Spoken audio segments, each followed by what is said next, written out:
I really don't. Crossfire. Crossfire. Caught up in the crossfire. Do you want me to actually see if that's one of the maps? That's right.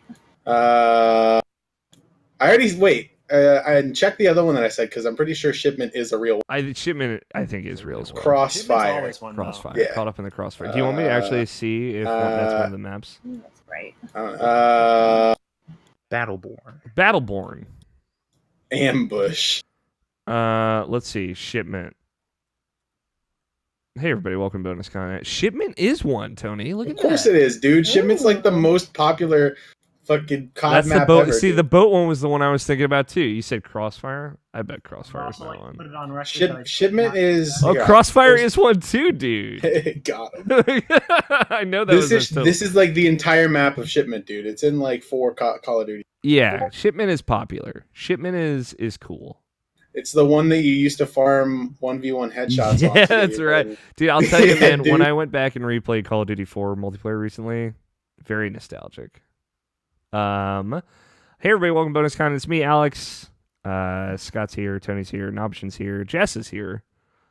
It's bonus content. I was racking my brain because right now we're playing a Sporkle quiz to I love saying the word Sporkle also.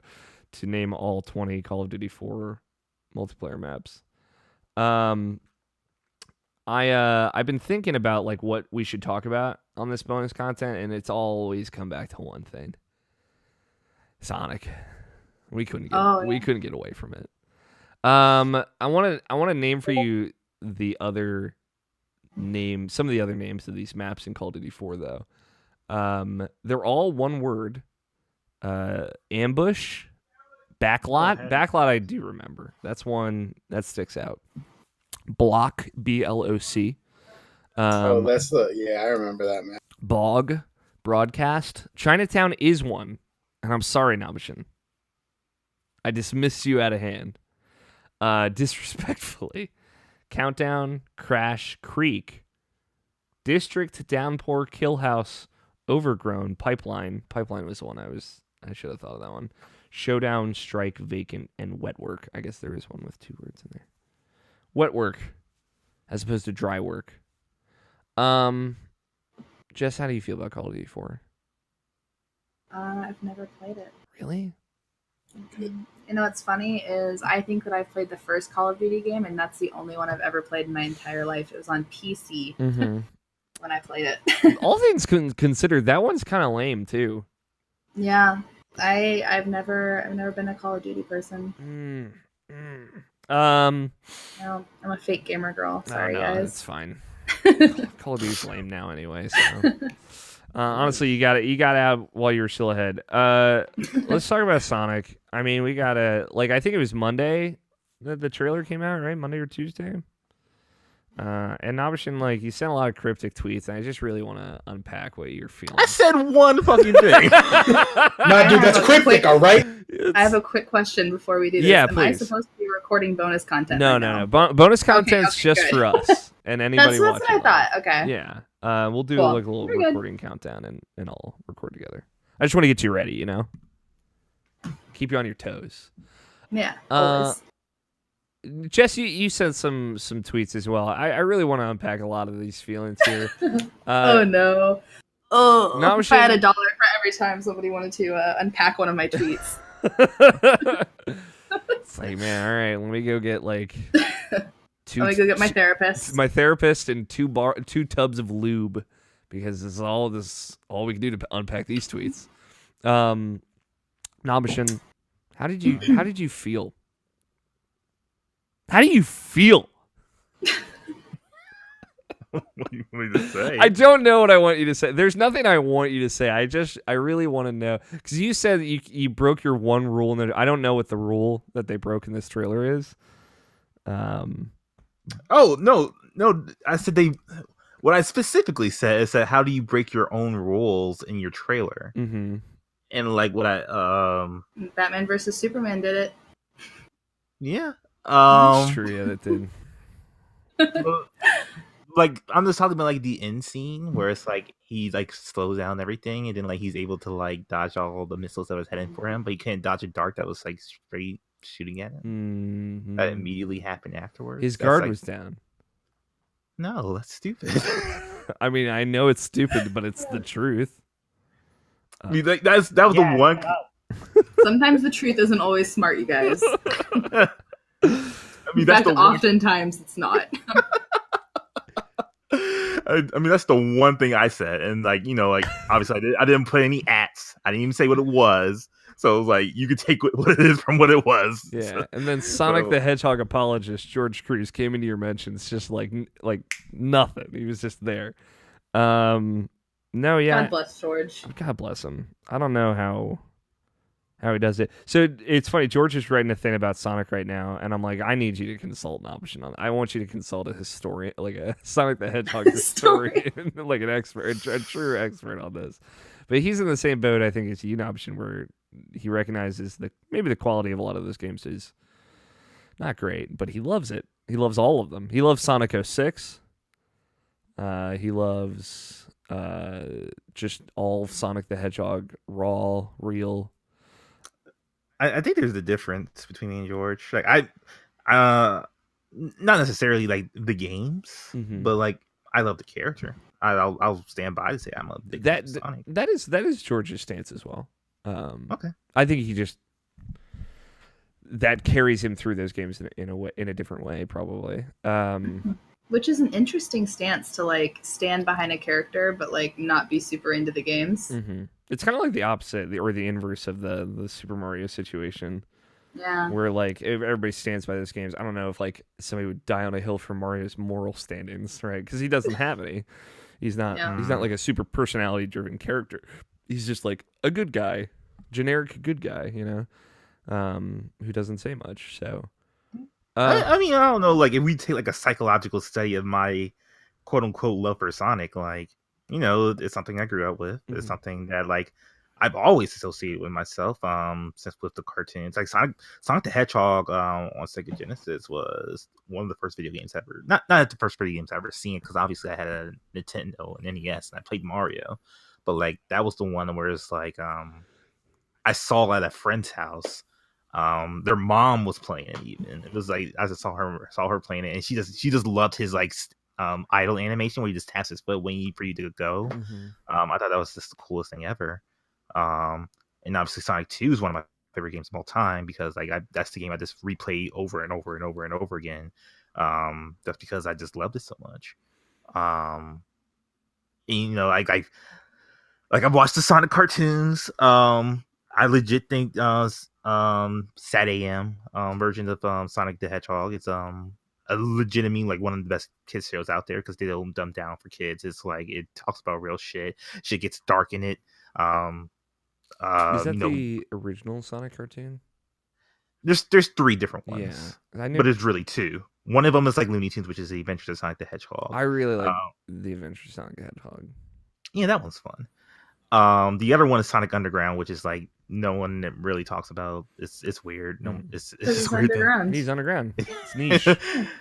And then it's the Sonic the Hedgehog, which is like nicknamed Sat AM because it was Saturday morning. But that was legit good, because like it's pretty much about Dr. Robotnik, who more or less already took over the world, and is just like Sonic and his friends just like being like freedom fighters, because they were literally called the freedom fighters, just trying to like get back to freedom, free like their families who are now turned to robots and stuff like that, trying to like find a cure to actually make them back to humans again. And there's a tragic heavy. Jesus. Oh, it is. It's really good. Yeah. Like there's one episode with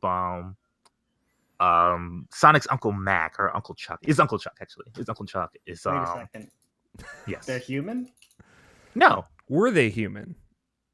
No, they're all animals, except Robotnik, I guess. Okay.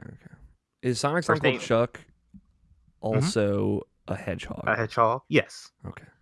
We're good. Not a But- woodchuck. Woodchuck. That would be really good, actually. But like there's an episode involving him where like they were just like like doing their like, I guess you could say terrorist action to like like blowing up parts of like Robotnik's facility to like try to like like weaken his power so like it can actually like do some difference in the world. And like Sonic just happens to see one of the robots was like his uncle Chuck, and then like he tried to like reason with him, talk with him, and like he just like growls at him because he's a robot, which makes sense, but whatever. I mean, you had me at eco-terrorism and robots. Yeah, like this sounds good. Yeah, and like he has one of his power rings, so like rings are like a finite. Rings are something special in that universe. So let's take that for what it will. So he gave him one of the rings, and like it gave him back his sanity for a while. His uncle Chuck. So like he knew that like there was something that being built in like a secret base where Robotnik's at. So like him and Sonic teamed up together to like try to get it done. They get it done, and then like he just loses himself like at the end of it, and like Sonic had to say an emotional goodbye to his uncle, and like as he was changing back to his regular stuff like that. It's good shit. It's good shit. I'm with you. Like I don't know if you remember the Metal Sonic movie, animated movie. Yeah, it's Sonic the Hedgehog movie. It's real good. It's really good. I didn't know that was a thing. Yeah, I watched it like over and over again as a kid. I really liked. I think I was like in a similar boat where I like really like Sonic's personality. I've never really liked the game, save for Sonic Adventure 2 Battle. The worst hill to die on, but the only hill I will. But yeah, I'm with you. I like Sonic. Just the game. Like, it's not really that I grew up or grew out of the games. It's just like just like what I wanted out of them is just like something that couldn't really satisfy anymore. Like I dropped off around like pretty much. I was a diehard Sonic fan all the way up to like probably Sonic Unleashed, which a game I did play. I never finished it though, and like because the Werehog thing was just like really just like the thing that I didn't really gel with me, so I was like kind of like out for it, and I just been like in and out ever since then. Yeah, but that's my stance on Sonic, I guess. How do you feel about this fucking movie, dude? It'll be your typical Alvin and Chipmunk Smurf shit. So basically something I liked as a kid and something just made in a modern movie sense that just doesn't gel with me whatsoever. It's one of those things where it's like the new Teenage Mutant Ninja Turtles. Yeah, that's because I got vibes of that when I watched this trailer. I don't know if you did. Well, but the thing about it, it's one of those things where it's like when I look at stuff like that, it's like you're not taking a kid's intelligence into a factor. Like I think kids deserve more and better shit. Like stuff we grew up on. Like I think about like stuff like The Secret of Nim and like Land Before Time. Just like some real heavy shit, some good shit, stuff like quality shit, and like you don't really get that too often. Like you get like Kubo and the A Strings or stuff like that, but like there's like but there's like there are few and far between, and like because they're not CG or you don't get that much credit as they deserve type of thing. So it's one of those things where it's like come on, be better. Yeah, I mean I think Disney's on a pretty good roll right now, but like I guess they're kind of in an echelon of their own. But like Big Hero 6 and Tangled and Frozen, I would say are both things with like deeper, more important meanings. But yeah, I get you. Tony, how do you feel about this new looking Sonic motherfucker? He looks fucking weird. He does look weird. Scott, I remember you were like way into it because you loved how ugly he was. Hell yeah. Have you watched the trailer? No. Yeah, I figured not. I mean, he's out there. You can just witness him now. Witness me. I don't know. I was like kind of into it. I'll be real with all of you. I watched that trailer. And I was like, whatever, man. This looks fun. And I am in the vast minority in that regard. But I mean, I'm not completely appalled by the way he looks. It's more of like I don't even know where I was going to finish that sentence. It's nothing to me. Like is like if it was in a better framework, it could work, but it's just not. Yeah, so, it just doesn't. It doesn't really feel like that character. Jess, you said something about how Sonic is ugly, and ugly people deserve love too. I want you to know if they change Sonic to make him hot, he doesn't deserve love anymore. No, hot people are the worst, honestly. Yeah, true. Yeah. as an ugly person, and I know you disagree with me on the Twitters, but as an ugly person, and I don't necessarily deserve love, but I love Sonic. Alex, as somebody who is not ugly, I'm not allowing you to speak for ugly people. I'm sorry, but you just can't. Listen. You can't take their voice. Watch this chin just disappear into this neck. Tell me what it is. I don't know. I'm maybe not as down on this Sonic the Hedgehog thing, but it's all people are talking about, you know. It's like, the thing is, though, is it's like the people who are talking about it are all people in their 20s, and this is a movie that is geared towards children. Like, I don't know. I don't feel like it's something to get that worked up about. And it means, like, if they're not pushing back the date, that means that they have 6 months to completely do all of this work with the same budget and the same team, which means there's going to be crunch. And, like, yeah, great. That's what, like, us finding an animated hedgehog not attractive is leading to, is like all of these people who are going to be like, okay, I guess I got to go put in 60 hours a week at this place again for the next 4 months to make sure this gets out. Yeah, and this is like coming off like 8 months ago. Sega like proudly sent out an email saying like how they've like reduced crunch by 85% company wide. This is the other 15%. Yes, the other 15% is like the, and it's all because of fucking Twitter. So I hope all of you feel good about yourselves. Yeah, I do, you bullies. I'll say, like, I don't know if this Well, no, I don't mean you guys. I meant, like, just yeah, the internet is people in general. No, specifically you four. I don't necessarily think it's just geared at kids, though, because, like, that trailer is weirdly geared at older people, I feel. Yeah, that's true. There are some more adult jokes in there. And it's like Gangster's Paradise is a song playing, which is just, like... I cannot get over that one. That's like the one I like. Now I have to watch Yeah, you really do, Scott, because I don't know. It's something. Gangster's Paradise comes on, and you're like, I don't know how I feel. I don't know. There are parts about it that I do really like. I like how fast he moves. I like how they really show the speed in that. But you know, like you said, it's just weird, like speed force contradictions. Did I say that? Not that specifically. No, he didn't. But he really just didn't say that. No, but like the him dodging all these missiles 1 second and then not being able to dodge a dart another second. So I don't know. Maybe he has to like build up his power, the speed force power.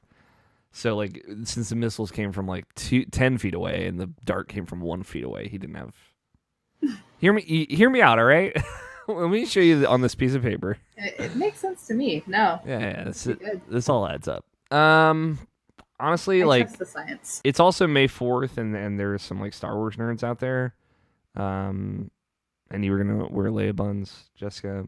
Yeah, I was going to, but these are my Leia buns now because I couldn't put the headset on top of them. It didn't work. That's all right. I like I said, I respect that effort. Yeah. But, I don't know. I didn't necessarily have a lot prepared for bonus content. Oh, we didn't talk about Mission Impossible last week, Mission. We're going to talk about it this week. You watched Mission Impossible Fallout. I feel like I think I had already talked about it the week before. I think I might have watched it ahead of time. Maybe not. I think you were going to. But you watched it. What did you think? It's definitely my favorite of the series. Me too. For sure. Yeah. That man, watching that movie in 4K is something else. Just for those like 3 scenes, but still, I will say like there was certainly, and I don't know if you had the same feeling when you were watching it, Ocean, but there was. I was watching the Halo jump scene in Mission Impossible Fallout. I was completely suspended in disbelief, and then when I found out that they did it, they just did that 3 times, like 100 some odd times, but they got 3 shots that they made into that scene. I was in awe. That's insane. When I saw that, I thought like, this looks too real. So this CG is like either insane or they're just insane for even doing this in real life. And it turns out they're just fucking insane. They just had a cameraman with a 4K camera, probably like a $80,000 camera, jump out of a fucking airplane 100 times. It's fine. Like, it's wild. That sounds horrible. It is like, to some extent horrible, and anxiety inducing. But then you just watch Tom Cruise run, and you're just like, you just mellow out. You know what I mean? I live for that scene. Like Such a every good movie scene. now. I can't wait for the next one just to see him run. Yeah, I just want to see that fucking dude run. I just want to see him run. He is truly unstoppable. Like I could believe that nothing could physically stop him when he is full sprint. And he honestly, he makes it look so easy. Yeah, that's good. Because you tweeted out your rankings of the Mission Impossible movies. I think mine's pretty much exactly the same. Yeah, Fallout is great. I just want to mention like the reason why I feel personally like that Fallout does it better than Rogue Nation. Mm-hmm. I think Rogue Nation is a good movie as well. But like I missed the human element of those movies in that one because like it was just action, which was really great action, but like there wasn't no hole to it. I guess there wasn't like any stakes really as far other than like the world obviously, but I mean like as far as Tom Cruise as a character, as a person, as a human being, like other than like his friends, there's like no real attachments to anything. And like to have the attachment in Fallout to be like obviously his wife, but like like I think that just made it like so whole for me, and like it just made me just think so much highly of those movies in general. Just what he goes through, what he struggles through, what he feels he needs to protect and stuff like that. And like him, like I said, the theme of I'm sorry was in that through that entire movie with Luther, with his wife, with his friends. This is like all throughout that movie. It's like, oh, so good. That cop lady that he just like randomly he says, I'm sorry. Good scene, yeah. Yeah, and I really like the framing of that story as like sometimes it's about the needs of the one over the needs of the many, right? And I like them like finding a way to like globally justify that because like that's like all video games ever, like or Marvel movies or what, like we don't trade lives, type shit. And they took it into like a totally different kind of movie, like a more straightforward action movie. And they made it work really well. Yeah, I liked it a lot. I think like they get there with Rogue Nation. I think that scene with Benji with the bomb strapped to his chest is like has that level of like I'm sorry and kind of horror. But I think they really, it's like such a consistent motif, like a good theme that reoccurs so well in Fallout that and like that Julia scene is so good, right? When he sees his wife and they have this kind of rushed conversation that's like both uncomfortable and horrifying and super sad. Like you're feeling all these different emotions throughout that scene, and there's a lot of scenes where you're like that, where you feel that. And like he feels so guilty about it. And like, the very, very last scene he have with Julia, and like he just talking to her and just like, and like she just says like I'm happy because of you, and it's just like he just breaks down just because it's so good. Yeah. I think like that's just Fallout is just like both like structurally in its own right, it's like very fucking good, and it's also like a payoff for a lot of other things, and it's also kind of like reimagining some of the themes of all of the movies and putting them into something new and cool. So yeah. So do you think this was worth ruining the entire DCEU? I think that ship had sailed. We've talked about this now. Yeah, I think Martha ruined the DCEU. It's funny, like I was watching like there's a YouTube channel I got into recently called New Rockstars. They do really great breakdowns of like comic book movies where they like go through frame by frame and point out all the Easter eggs and subtle hints and stuff. And they also do this for Game of Thrones, which are very good. If you are like a Game of Thrones fan, I would say like absolutely check out New Rockstars. It's just New Rockstars on YouTube. They pointed out how Bucky is the Martha of the Marvel Cinematic Universe because if you just say Bucky's name at Cap, he's like, why would you say that name? Like it's so funny. So not like really. I think it is a little bit more justified and earned, but I just thought that was such a funny comparison. You guys want to talk about video games? Let's do it. All right. I've heard of video games before. I think I've talked about them once or twice, thought about them occasionally. If you guys want to get your Audacity ready, I'm gonna count down from 5 to 1, and on 1 we're gonna hit record together. You've been on this show before, Jess, right? Yeah, it was before I actually was part of the team, but yeah. Yeah, it was like It wasn't that long ago. it was like a year ago. About a year ago. Yeah, probably a year. Yeah. Excellent. It'll be like it's like wearing an old hat again. You've been on this show before, it's like riding a bike. You never forget, right? I don't know how to ride a bike, so You don't know how to ride a bike? no. I mean, I know, like I know, like conceptually, I understand what it must be like, but I can't physically perform the action. This is where you text Jacob again. Just let him Oh, know. yeah, you're right. He'd be shocked to be like, you can't ride a bike again. He will be. I'm positive he has forgotten.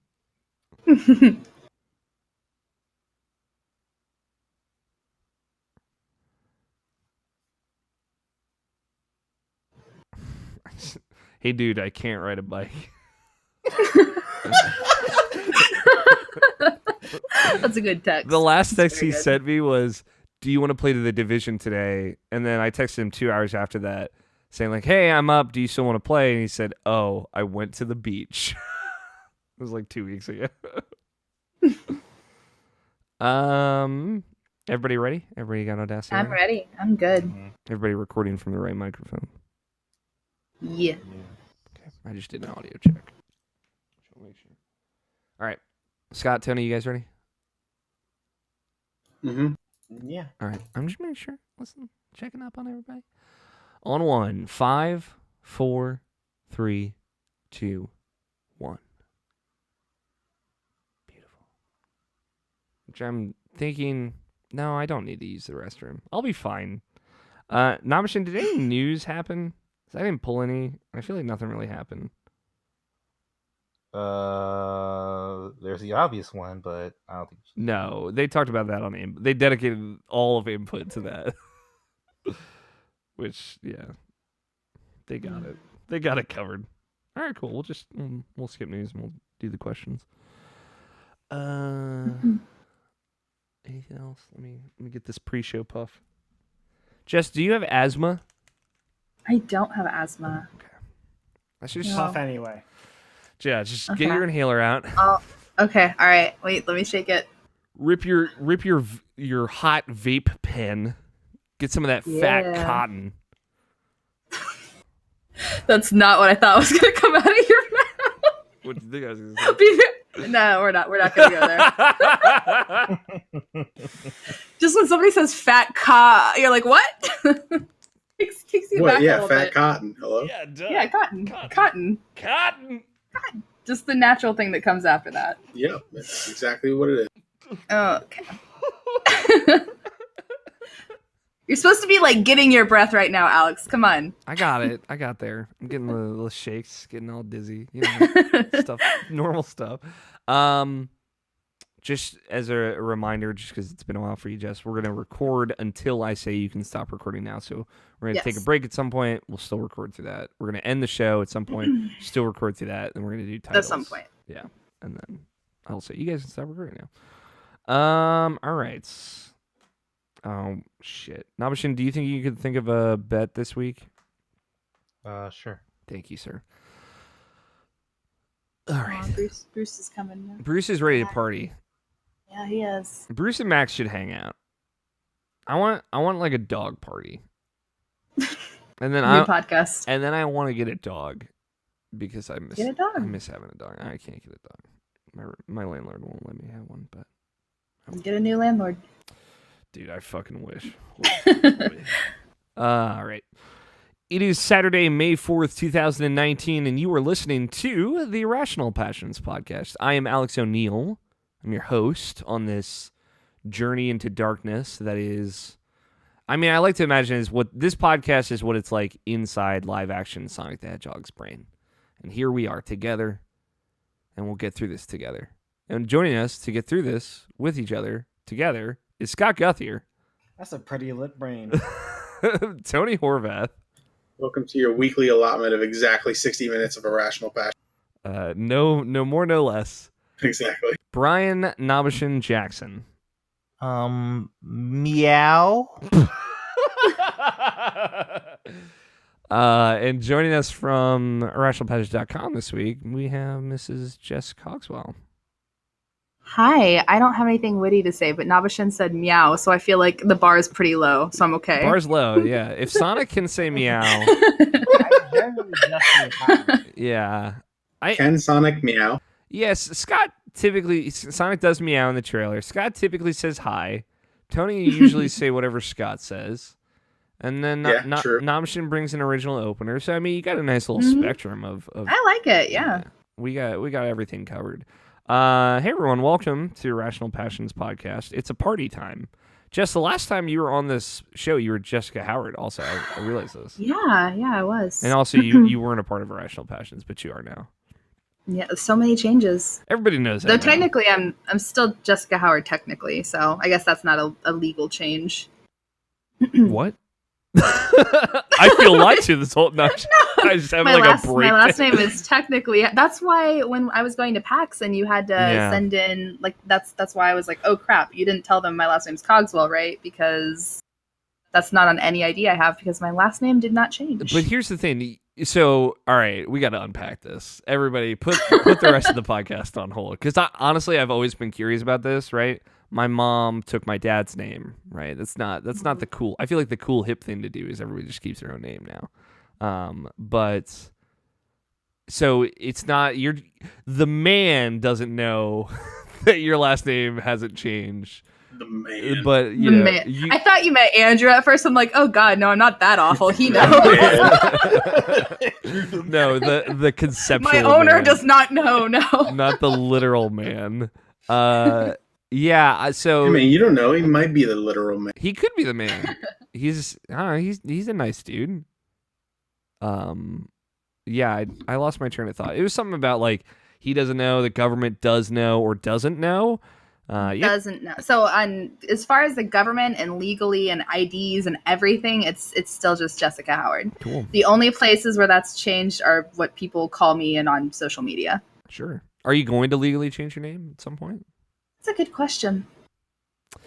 It does a good question never merits an answer. So I'm glad let's move on. I don't know. It's a whole process and like yeah, we'll see. We'll see. As someone who at some point in their life considered changing their name, I get it. You were gonna change your name? Yeah, let's not talk about it. It's fine. Oh man, you want to talk about it? Because I do. What were you? No, I think about this every day. Yeah. So, oh man.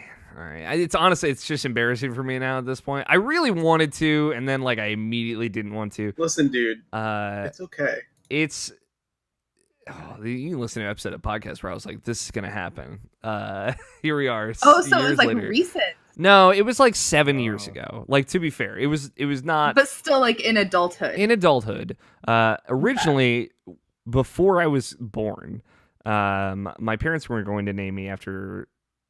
I think they might have still ended up naming me after a baseball player. My dad's a fucking crazy, but they were going to name me Storm, which I'm a big fan of that name. But my grandmother threatened to take me and my entire part of the family out of the will if they did this. So when I turned 18, I was like, all right, I'm just going to fucking do it myself. I'll take ownership of this. I don't remember the specific player that I was going to be named. I don't remember like his last name or whatever. But then I just decided against it because when you're looking at like insurance paperwork that's like, you're changing your name and this is going to change everything for you. I was like, I really don't want to go through with this. But that was the whole story. Here we are. So you were almost Storm. Storm O'Neill. And I could have said so many funny things about me coming into rooms, me arriving at places. How does that make you feel now? I don't know. Like I see where I was coming from. I think like the thing I underestimated was how much I like the name Alexander. Okay, well that's what I was gonna say. Is like now you have a whole ass musical filled with your name in it. So like, yeah, Hamilton really did pick things what up. you should do is change your last name to Hamilton. Oh yeah, there you go. Ooh. See, now you're fucking thinking, Scott, and I like this. We got a great show. Are we gonna still stick on the Storm name change bandwagon, or are we gonna transition into like podcast time? We got a great show lined up this week. It does depend. It depends on the video games that we're going to talk about, which I don't know because nobody wrote down their video games this week. But before we get into the actual podcast, a couple of things I want to shout out from irrationalpatch.com, of which this is a podcast that is a part of that. Really nailed that sentence. So just that was a good one. Really wanted to take that one home. A lot of things went up on the website this week. We have this month's indie highlights, which Scott White did. He talked about Mech. This is the one I can never say the name. He says the name of it in the video, and he does a very good job. Mextermation Force, Forger, and Katana Zero. Which I still gotta play Katana Zero. But yeah, so like it's sometimes Scott and George will also do indie highlights, and Scott White did this one. He did a great job. If you're unfamiliar, Indie Highlights is like a little video show. It's every month where we highlight some of the indie games that we might not necessarily be reviewing or covering, but we want to talk about. Nabashin and we sat down and we talked about our top 50 games of all time that we did on Twitter. We talked about it on the podcast over the last couple of weeks, but we did a standalone little show. It's about an hour 30 where we just talked about that, the experience of it, a little behind the scenes, how we felt about some of the games. It was a really good conversation. It was very spur of the moment also. And that is up and out. You can see it on irrationalpatch.com. It's like on the front page right now. But if you want to listen to it as a podcast or on your podcast service of choice, it's in the Irrational Passions Presents audio feed. That was really fun, Namshin. Mm-hmm. We should do more stuff like that. That could be fun. No one ever invites me to anything. Listen, that's not true. I mean, I'm always including you. Or texting you my dumb thoughts, or asking you to make bets. One of the two. One of the five. Quinn and Jarrett sat down and discussed Beat Cop. They had a review discussion for that and kind of Quinn's complicated feelings on it. And Scott White posted a review of Dragon Ball Heroes World Mission, which he liked a lot, actually. That's like the card game, right? Yes. He ended up digging it. Input this week, which if you don't know is the other podcast from Irrational Patches podcast. They talked about Riot Games being sued for discrimination. A whole lot of stuff going on with Riot Games right now. A lot of interesting stuff. A lot of things kind of following up a lot of cases of sexual harassment that came out last year, and kind of continuing down the bandwagon of that. There will also be another input soon, probably Monday, about Randy Pitchford. If you really want to talk about it. I'm not necessarily like up for that conversation at the moment. But to be fair, George, Jarrett, and Logan are better talking about that stuff than I am. Also, input episode 90 is the current one that's posted. They're pulling up very quickly on episode 100. They're trying to figure out something to do for it. If you have ideas, tweet at them at Lefty Logie, at J Cruz Alvarez 26, or at Jared John. Possibly do for that show over episode 100. I don't know. They were talking about maybe like some kind of inputties type thing, but they've got some ideas. Or they'll like have Greg Miller on or something. Maybe that sounds fun. I mean that kind of breaks the spirit of the show. That's what I'm like. Yeah, no, I get you. I think you could, if you brought like Greg on and you did it, you could like did a Games Daily type thing. You could maintain the spirit of that show too. We'll see. That was just like the one thing I suggested to them. Like, you should do this. It would be fun. That's really it. That's from this week on Irrational Passions. Still a lot of PAX East stuff that you should check out and be a part of. We're working on a lot of stuff. Is this true? Because I say this every week, Jess. When I say that we're working on a lot of stuff, am I lying or am I telling the truth? Just lying between your teeth. Come Absolutely. on. Just gritted teeth. No, Nothing there's so much stuff. There is an abundance of ideas constantly in our Slack. So yeah, it'll be it'll be fun. Yeah, always. Let's that's irrationalpassage.com for all that stuff. And then just another little quick reminder, youtube.com/irrationalpassions. You can watch the show live as it records on Saturday evenings and get a little bit early. Otherwise, it'll be up on your favorite podcast service of choice on Tuesday. And you get a little bit of bonus content if you want to tune in live. It's fun. We talked about Sonic the Hedgehog because everyone's talking about Sonic the Hedgehog. Let's just talk about video games though. We've bloviated enough. We've done all the niceties. We've bullshitted around. It's time. We talk about video games. Nabishin, I never start with you. And I think that is so not true. You're right. I mean, I very rarely start with you, I feel. At least recently. But this week, I'm starting with you. Video games. What you been playing, Nabishin? I don't play anything. You did. Come on. Play with me. Come into my play space and play with me. You played a very special video game. Yeah, like for real, I haven't played too much this week. Work's been kind of hectic for reasons that Tony knows about. Yeah, so it's been kind of hard to play video games in my spare time. But like other than like the little time I've been playing Cracking Time, still great games. I need to put more time into it so I can beat it. I went back to Persona 4 Golden after not playing it for a good long time. Very long time. How are you feeling about Persona 4? That game's still great. Like, it's funny because like going back to that game, obviously I played it like I maybe went through it completely like maybe 3 or 4 times, but just going through the beginning again and just like having like just the nostalgia and like remembering stuff like immediately just like this is like brought my heart so much joy. Like when one of the kids just said the Amagi challenge, I just screamed out the Amagi challenge, and then I just like laughed and like clapped my hands. I was just like really happy about it. Mm-hmm. Just because like it's not even like a big thing in that game. It's just like it's something that's a phrasing that's only in that game that like I heard it again after not hearing it forever, and just like it made me laugh. It brought me so much joy. Yeah, that's a good one. That's a good pull too. That's a nice like early game joke that goes around, and then like they fun reference in the late game as well. Yeah, I mean that game is great. You said that you had some thoughts on it.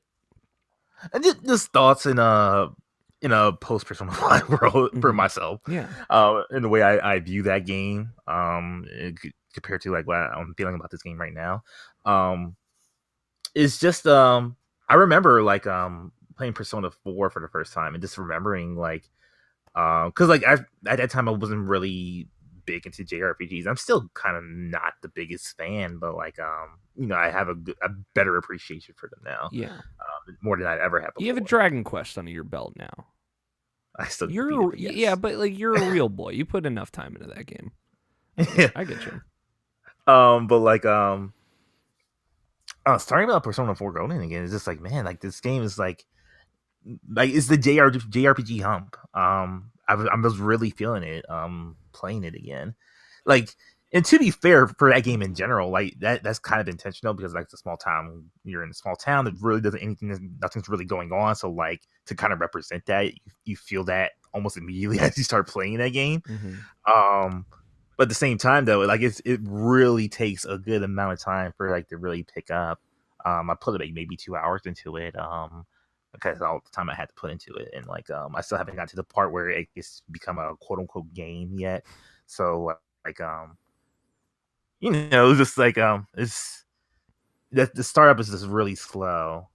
And also like it's weird too looking at the game too, because like obviously the game is beautiful. I still think it's stunning, but it's still like it doesn't look as good as Persona 5, and like it's just like it's just one of those things where like because in my eyes, in my view, like and I say this constantly. I guess I'll say this forever too. Like, I feel Persona 5 is just the perfect game for me. Like in almost every way, shape, and form. I just love that game so fucking much. And just going to Persona 4 Golden again, a game that I truly adore. One of my favorite games of all time. Haven't played it in a while, and in the post that game world, it's just like it's a little wag of my finger, but it's like it's not the game's fault at all. It's just me being a different person. That's all. Yeah, and also like I think like one thing that brings 4 up for me a lot, right? Is how much of an improvement on 3 it is.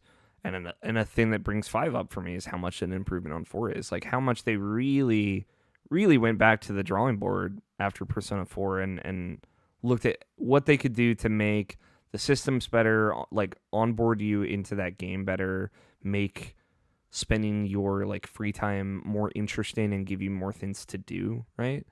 And I like too that fits contextually with like the theming of Persona 5 over 4, where it's like you're living in Tokyo, you're living in the biggest city in Japan, with infinite things to do in all directions, right? It really feels like that in 5, and it's like very intentionally overwhelming as well. Like we talked, like after we first played Persona 5 Option, one thing we talked about that we both loved was like that game opens with you like the game forcing you to figure out how to get to school via like the train system, and it's such like a throwing you into the hornet's nest type thing of like you got to just figure this out, and it's overwhelming, it's confusing. You said that was kind of like how you felt when you actually went to Japan. So like yeah, I think that's intentional too, kind of like what you said with 4 being a small town. Yeah, I'm really curious how I'll be feeling during the dungeons. Just because like this yeah, like that's the thing I'm thinking about when I eventually get to there. But like, I still think I'm just gonna love that game to death again, just re-experience it again. Honestly, in like a 2019 world, I can't wait to get to Kanji again. That's what I've been thinking about lately. Hey, man, I want to see Kanji. Kanji's a boy. I'm gonna start my journey tonight, Navish, and I'm right there with you. Yeah, awesome, man. Yeah, it's been fun. Like we all talked about. We had like we got our text thread going again this week, and we were talking about Persona. It's exciting. Like Persona 5 Royal has us all hyped again. Jess, where are you at with Persona 5 the Royal? Are you in? Are you out? I'm super excited. I'm very in. Yeah, I really like the Persona games. I mean, I've only played 4 and 5, but I like them. I like them a whole lot. I'll see if I can convince you, both of you, Nabish and Jess, to play Persona 3. The game is... I would love to. I just need a way of doing it. Yeah. Who is your Persona girl? Who's best girl? For me? Yeah. So in 4, you know what's funny is I used to always say Yukiko, but I think I've actually switched to Rise. I think Rise is my girl. That's right. And then in 5, huh? I was just rubbing in Tony's wounds, Oh, whatever. No one cares about Yukiko. I dressed it as her at Damn, fuck you. You dumped her in the street. No, Yukiko's great. I love her. She's like a little bit demented. Yeah. And I appreciate her. Yeah. But no, I mean I cosplayed as Rise, so I feel like I gotta pick her now. You gotta rep the girl. Yeah. So Rise, and I love Rise for a lot of reasons. I feel like I identify with her a lot, so I really like her. Me too. Because I am also a supermodel. Yeah. That's why. No. Yeah. And a pop star. Then just like a lot of her, like, yeah. Whatever. I see those Instagrams. Oh my god. It's true. You're out there. No, just like a lot of like her internal struggle, and I think how she's treated by a lot of people. Like I get. So, I love Rise a whole lot. Big agree from me, from the peanut gallery over here. And in 5, I would go Makoto. Yeah. There you go, Tony. There you go. Everybody gets a win today. Well, she was all right, and then yeah, and then Kasumi shows up. And you're like, who's Makoto? Yeah, that's good to hear. I'm very in on Persona 5. Scott White also in on Persona 5. Scott White said the idea of like some kind of limited run Persona podcast. I'm making that happen. I don't give a shit. I will shoot you some eyes from afar. Yeah, serving looks over here. Yeah. we got an option. We got Tony. We got Jess. We got Scott White. We got enough people to make a little party for Persona right at this point. We sure do. So I'm really excited. I've been replaying Persona 5. I'll talk about it in a bit, but I get you an option. I think all those things are valid too. It's funny because like I feel the opening to Persona 5 is like way too long. Personally, I think it does a really great job of like onboarding you, and it explains how important time management is. Where I think 4 doesn't necessarily give you like how like stress how like, hey, you have a very limited amount of time. You have to like manage it correctly, but also for Golden, you have plenty of time to pretty much do anything you want in that game. But yeah, I get you. It's funny. So like going back to my Persona 5 save, just briefly here, I went back to the save that I started a few months ago, which was just at the end of the first dungeon, right? That's all I had done, and it was like a couple days before the second arc of that game starts. It's like 15 hours in. And it's like, man, that's a long time. That is a lot of time. When you think like the first dungeon in Persona 4 is like 8 hours, it's like essentially half the time.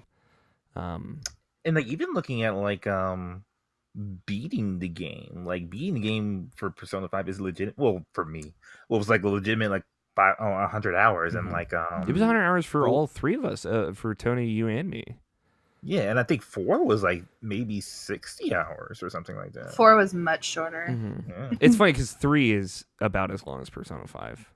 It's about 105 hours. Wow, I didn't know that. So, if you clip through 3 and you there's like kind of like an extra dungeon at the end that you can get, if you beat the Reaper in that game, if you clip through it, you can get through it in like 90 hours.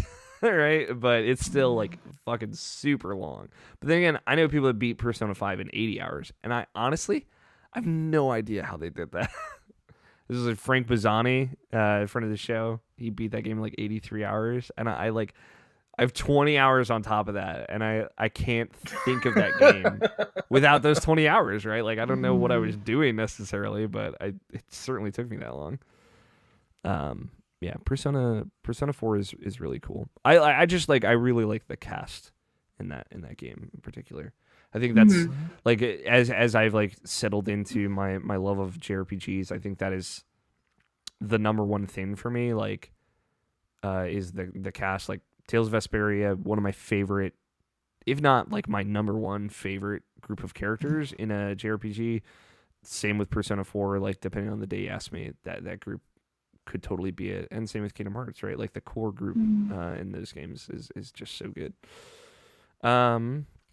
Have you been playing anything else, Domitian? Nah, dude, I haven't really gotten around to much of anything. I've just been jumping around with fucking everything. Like I did a Mario RPG last week, and I haven't really got back to that since. I told my friend Tony I need my copy of Wonderful 101 again because I wanted it back, and I was thinking about going back to that game again. It's time to go back, man. Yeah, I'm just jumping around. Yeah, you did this top 50 list, and now you got to play all these 50 games again. And complete side note, this other thing that I'm doing with Ian, possibly like I gotta start watching shit again. So it's just, where's the time? Yeah, where's the time? You're really just ruining yourself though with that one. Yeah. What's like the next video game that comes out? For me or just in general? For anybody, because like the last like April had like nothing for me. I think it's Fire Emblem, honestly, in July. For me, yeah. I guess Rage 2 is the game, like the actual game. A lot of people are really excited about Rage 2. They got me. They tell me it's kind of like Doom. Makes me kind of want to play it. I don't know. Yeah, Rage 2 Observation. Assassin's Creed 3 Remastered comes out on Switch this month. Sonic Team Racing. Shit, that's a video game. Boy, howdy. Total War 3 Kingdoms. Resident Evils are all coming to Switch, or at least 0, original, and 4. Yeah. Not all. Yeah, I guess. Yeah. There's really nothing that I care about in May, to be honest. The next like big game for me is probably Mario Maker 2. which is end of June. That's true. Which is a long time from now. Like, not to like beat the dead horse or whatever, but like, where's Microsoft shit, man? Like, where's Ori? Yeah, dude, where's Will the Wisp? Dude, if they're saving it for a shadow drop, it'll be all worth it. For me. That's what it needs, like a shadow drop. I think it just needs to happen. Yeah, it's like available on Game Pass today, right? Like or right now. Man, when is Code Vein coming out? That game is gone. Never Holy coming shit! I forgot about that game. I haven't. Code Vein, I like actually want to play. Like that's. I've played Code Vein. Oh really? I didn't know that. I played it at an event. That game is underground. They're fixing it. And to be fair, like when I played that game, it wasn't like bad. It was a little rough. It was a little framey.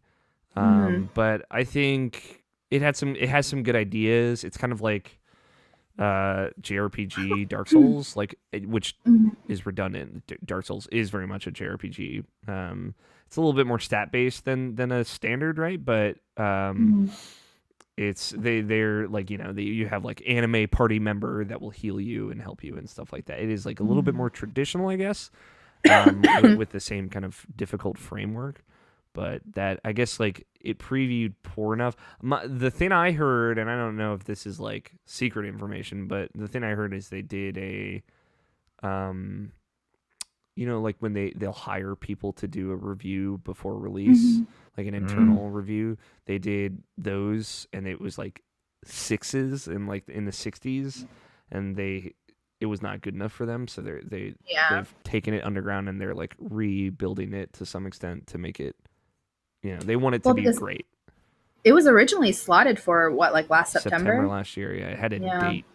It had a hard date, and then now it's been kind of pushed indefinitely. Yeah, I don't know necessarily where it's at along the way, but I think like they're not going to rush that, which is good. I think that's a cool idea, and I think if they do it right, it could be actually a really great video game.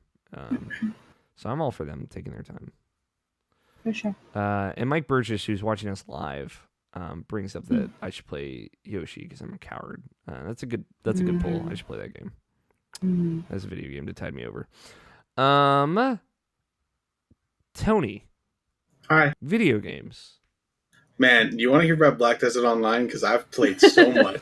Here's the thing, Tony. Every time you say this to me, like, do you want to hear about Black Desert Online? At first, I'm like, yeah, what's up? But there's like a part of me that's really afraid of how deep this rabbit hole goes.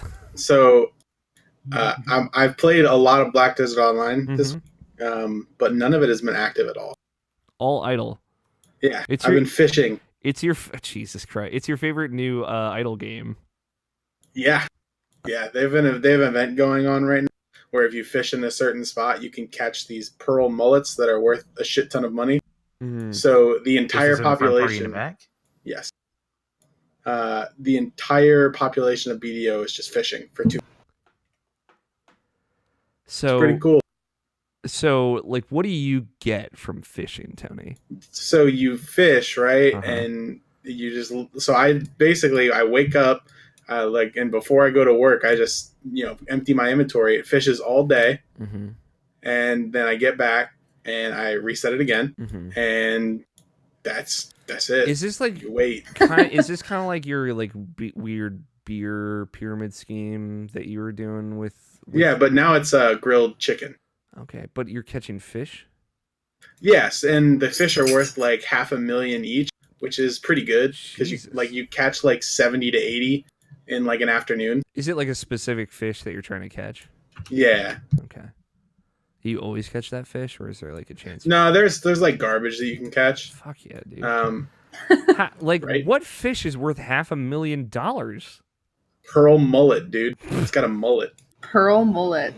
Business in the front, burning back. Yes, establishment. I want to see what this fish looks like. I don't even know what it looks like, honestly. It doesn't matter. Does it have like a little eye? You don't get to see the fish? No, you do. But I haven't like looked, You just don't care. You're idling. You've got, so like, what are you amassing all of this money for? To buy gear. I'm gonna be real. I'm looking at a picture of the pearl mullet. Looks just like a fucking fish. Yeah, it does just look like a straight up ass fucking Yeah, it looks fish. like a fish with gray scales. But yeah. Yeah. It's been going on for I don't know how long, like probably like a full week at this point, almost. Or, I don't know, probably like a full week or so, maybe a little bit longer. And so far, I've made like 600 million off of these fish. And if only if it was that easy. God, I wish I fished. Yeah, right. Like, I'm about to quit my job and start catching fish. Listen, dude. Yeah, say irrational.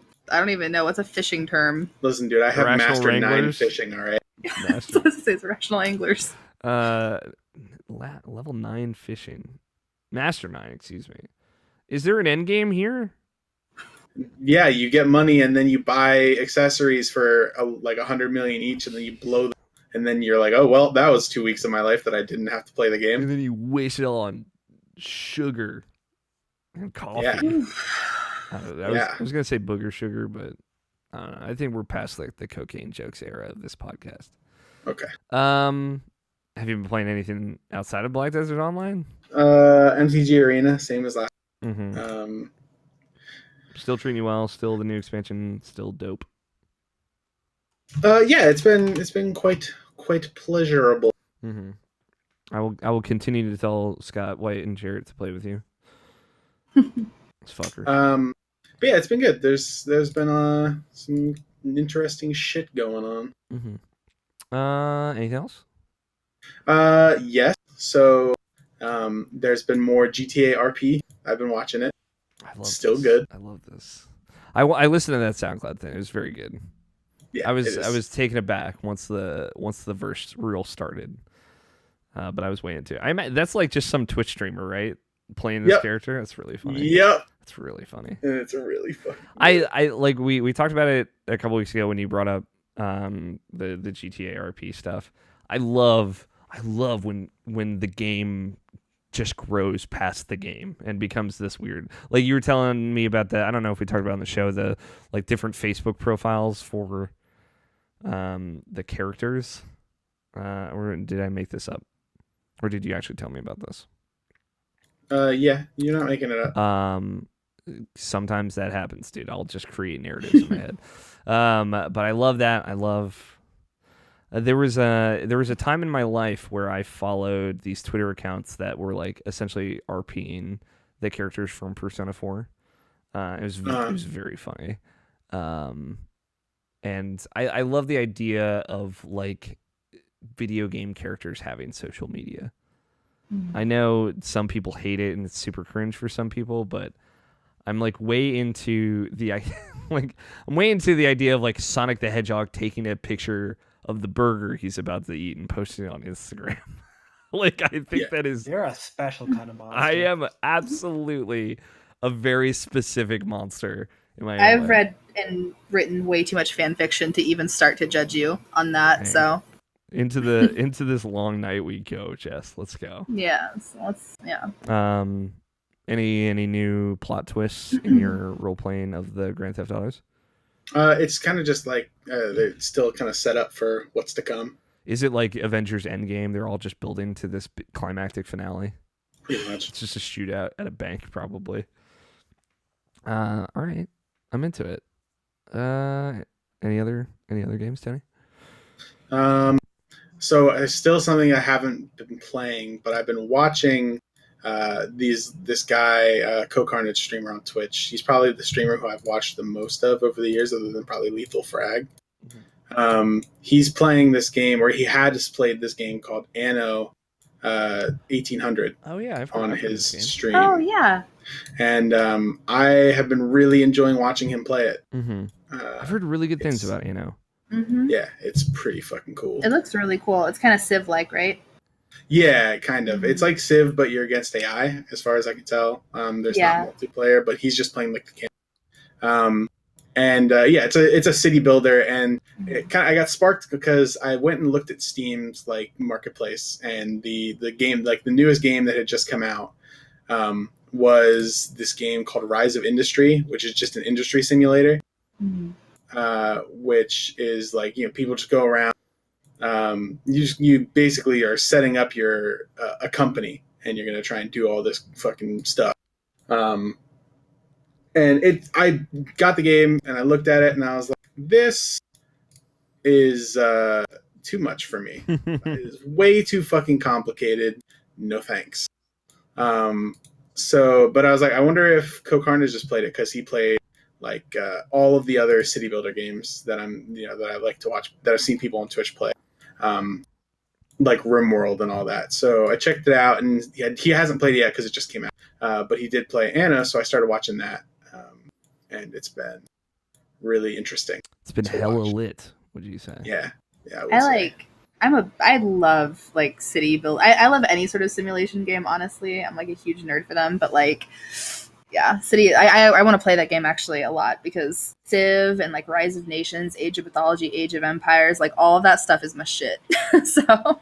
Yeah, I love Civ, and the thing is, like, I've been teetering back and forth of getting into Civ 6, because it's apparently very similar to 5, which I really like. I just like, I don't know. There's such a like a learning curve, or kind of like a getting back into it curve that really does turn me off for those games. But if I had like infinite time, I would absolutely just play those games over and over again. It's so much fun playing Civ 5. I miss that game. I can play it anytime, but I still miss it. Cool. Those are some cool video games, Tony. If you get into Anno, let me know. I'm not gonna. No. I'm not gonna play. I'm not gonna play. I just like watching people play those games. I would never like. I can't keep myself entertained by those kind of games long enough for it to be worth it. Like, even if there's like a campaign, it's just like eventually I just. Yeah, but like I just want to watch someone do it. You know? I want to profit from their ideas instead of having to put in my own input. I get you. Jess. Video games. I haven't played video games in probably about 3 weeks. Actually, that's a lie. I played Hellblade. I too played Hellblade. Yeah. We can talk about that now, I guess. Yeah. I assume so. I would think so. I mean, I don't know. Maybe it's slightly I don't really know. That episode has not been announced yet. It. We were. I'm taking the stance on it because I think Blessing. I don't think that he would mind. He would never turn away free promotion. We were on Indie Piece, which is OKB's new like seasonal podcast where they talk about these big indie games that are collectively considered masterpieces. Indie pieces, bless his term. And we were on to talk about Hellblade. Man, that was a very emotional podcast. It was. It was really good. At one point, you were getting choked up, but also at one point, I was getting choked up about it. So that's because we're both just a couple of crybabies, Alex. We are. We really are. There's like, for folks who don't know, at irrationalpassage.com, there is like a crybaby coalition that's Logan, Jess, Quinn, and I, and everyone else thinks like crying is for babies. I feel like we could probably sway Scott White into the fold. He would fold. Yeah, for sure. He'd want to be included. But Jarrett is just enough man for all of us. Yeah, exactly. He's just enough man for anyone, honestly. So he's a stoic fellow. I will say, total aside, just because I love Jarrett Green in every way, shape, and form, we got to spend a lot of time with his girlfriend at PAX East, who like came to dinner with us, and everything about Jarrett makes so much more sense now. I didn't really get to talk to her a whole lot. She's like essentially the opposite person, and it's like clearly they balance each other out in such a smart way. So, but she also agrees that Jarrett is a Adonis looking motherfucker, so she knows what she's got. But yeah, we were on that. We talked about Hellblade. It was all about Hellblade. It was a really good show. I don't necessarily. I guess it'll be coming out in I think late this month, right? Probably 3 weeks from now. Yeah, like I want to say it was somewhere in the 20s. Yeah, it is the 7th episode of that series, and it's 8 episodes across 8 weeks. So, yeah. So it was you, me, and Blessing, and it was just us talking about Hellblade. It was a very good conversation. Yeah, really good conversation. And it's very good. I love that game. It's one of my. What's funny is we were sitting there talking about it, and I'm like, is this game my favorite game? Like I kept thinking about that over and I was like, it's like really high up there. I really love that game. the last time I played a game before Hellblade was actually, and we won't get super into this because I'm just tired of talking about it, but when I was in the hospital, I started Gree. That was really good. The art game on the Switch? Yeah, the RC Switch game. Gotcha. I couldn't really do a whole lot, so I was like, you know what? Let's play this game. And then the game had a lot of parallels to my own life, and I'm trying to avoid any media that has that right now. So I'm like, we're just gonna wait a little bit. I think, and forgive me, I don't want to be a dick, but I think it's Greece. I think that is the. Oh, is it? I thought it was Gree, like French. I don't know, because Mike Burge is the only person I know that's met the developers, and I believe they refer to it as Greece. Interesting. Maybe, I don't know, because you said green. I'm like, that makes a lot of sense, honestly. But that's what I've been going with. But yeah, did you finish it?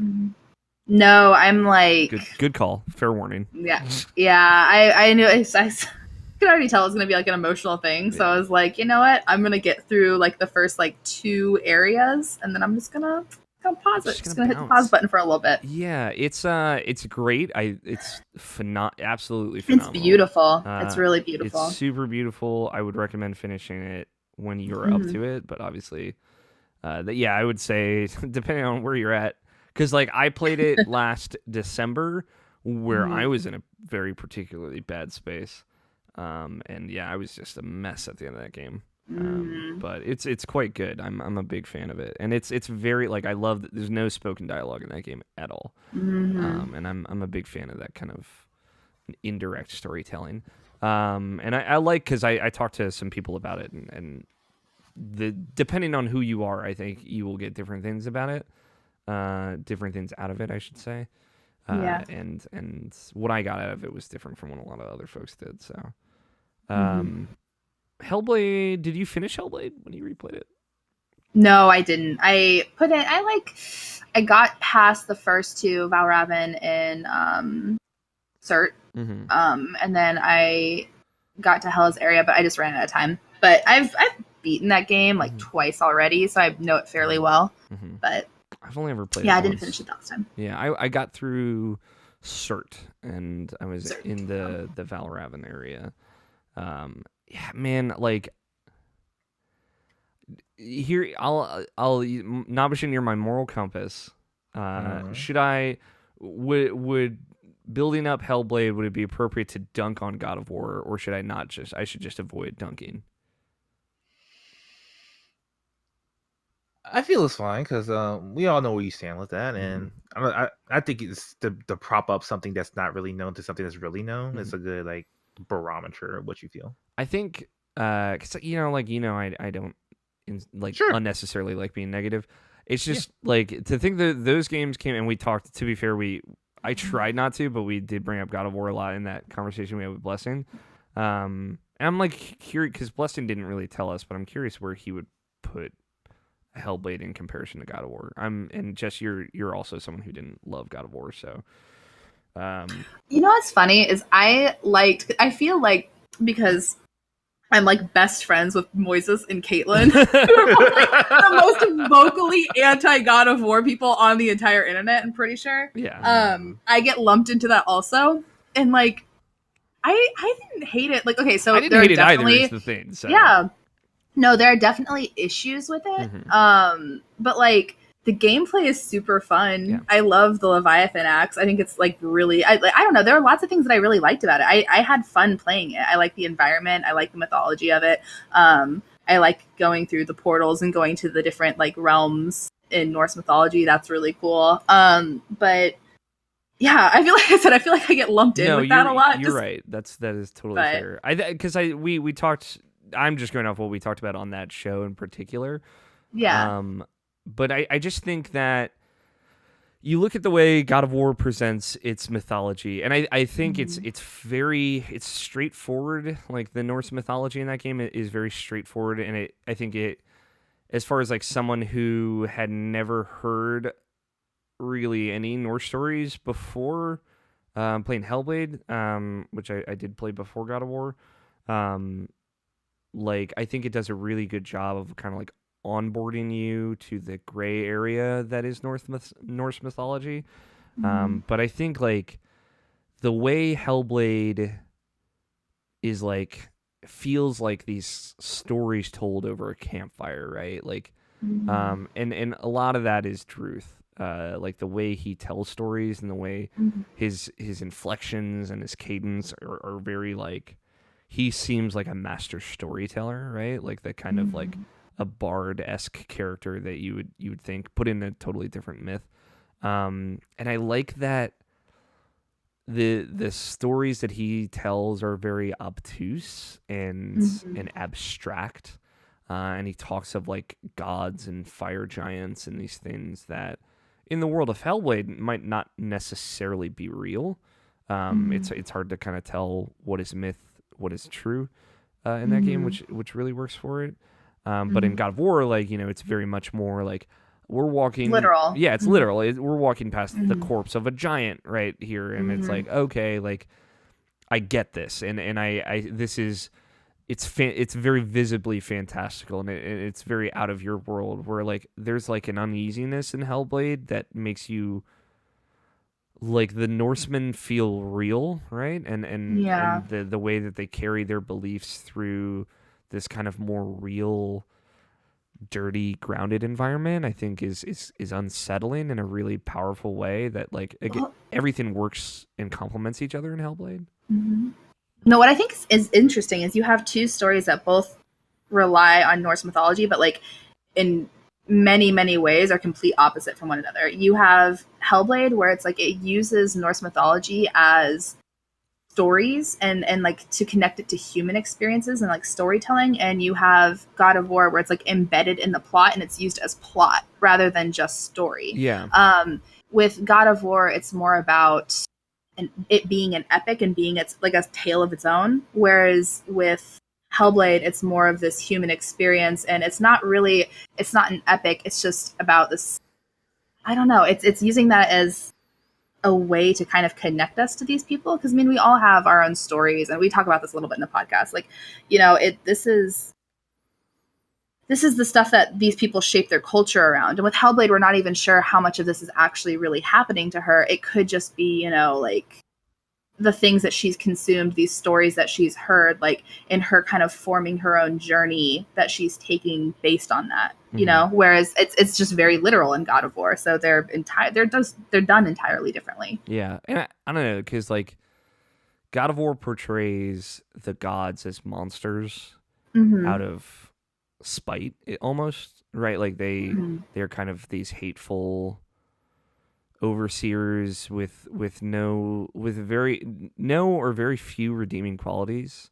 And then Hellblade portrays these myths as like people that are the way they are for a reason, right? And I feel like in God of War it always comes back to like Ragnarok or the collective myth or like the fact that they are gods, and that obviously comes back into play in the relationship between Atreus and Kratos, and it does come full circle in its own way in that game. But I don't know, I just like, and that is also like, that's a story about Odin and Odin's sons and Thor and Baldur, like, and Hellblade is about Hela and these kind of lesser or more niche parts of Norse myth. And just it's so like, to me it's like inarguably so much more interesting in Hellblade because of the lens that you see it through, and that's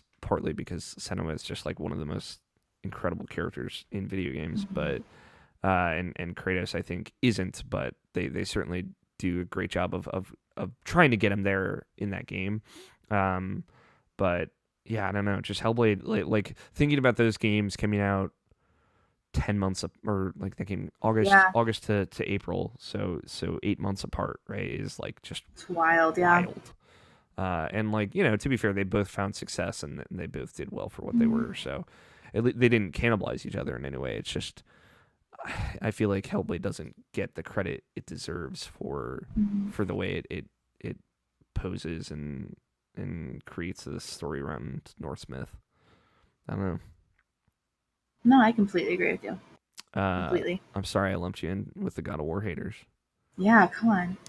No, I think I am a God of War hater now too, though, because the further I get away from that game, the less I like it. So it's like I don't know. Like I said, lots of flaws. I don't hate it. It's not. Is it my favorite thing? No. I think it's fun to play. Would you? But I'm gonna ask you. I'll ask you a question, and maybe because it's funny because I think Hellblade is like a. Now you're getting too far.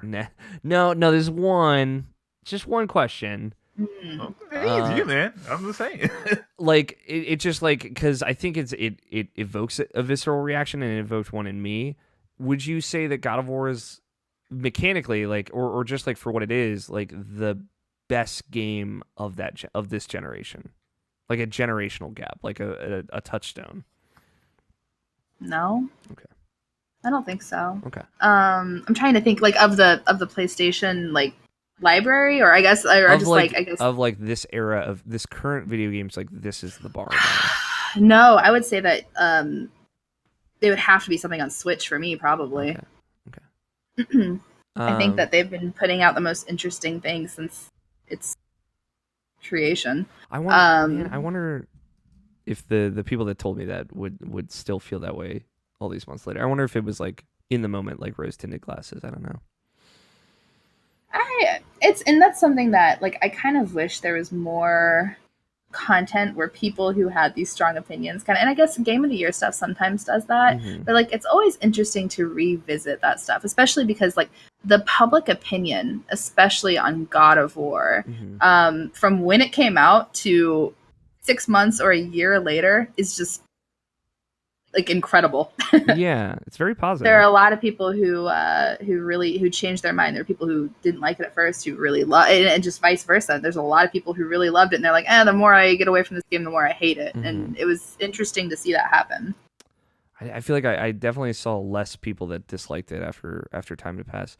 But like I don't know, it's like I want to ask those people the same thing after like playing Red Dead 2, and also I'd want to ask them now, like a year later.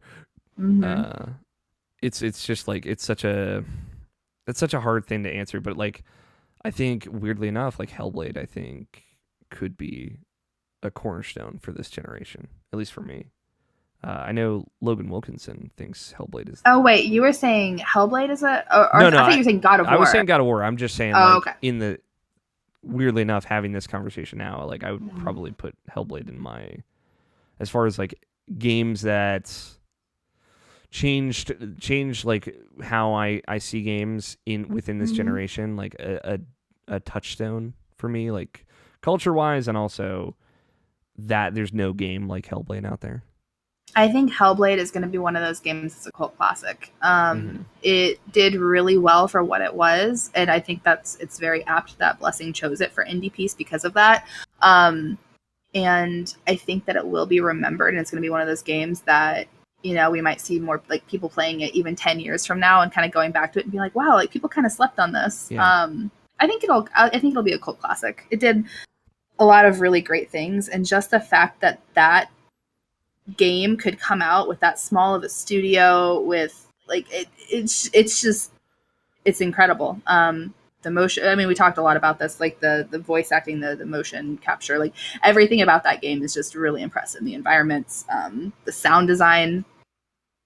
It's a very technically impressive game on top of being just, I mean, and that's the thing too, is like how often do you get games that are technically that impressive with a story like that? You know what I mean? Usually games that are more like feelsy, story heavy, based on, you really have to feel what this person's feeling in order to get this game. It's usually, I don't know, more cartoony looking, or it's more artistic. It's not supposed to be like this hyper realistic thing like Hellblade is, but they went hyper realistic. They had it played incredibly well, and it told an amazing story. And it's amazing that they could do all of that.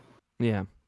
I don't know. Namshin, how do you feel about Hellblade now that we've had a lot of time from it?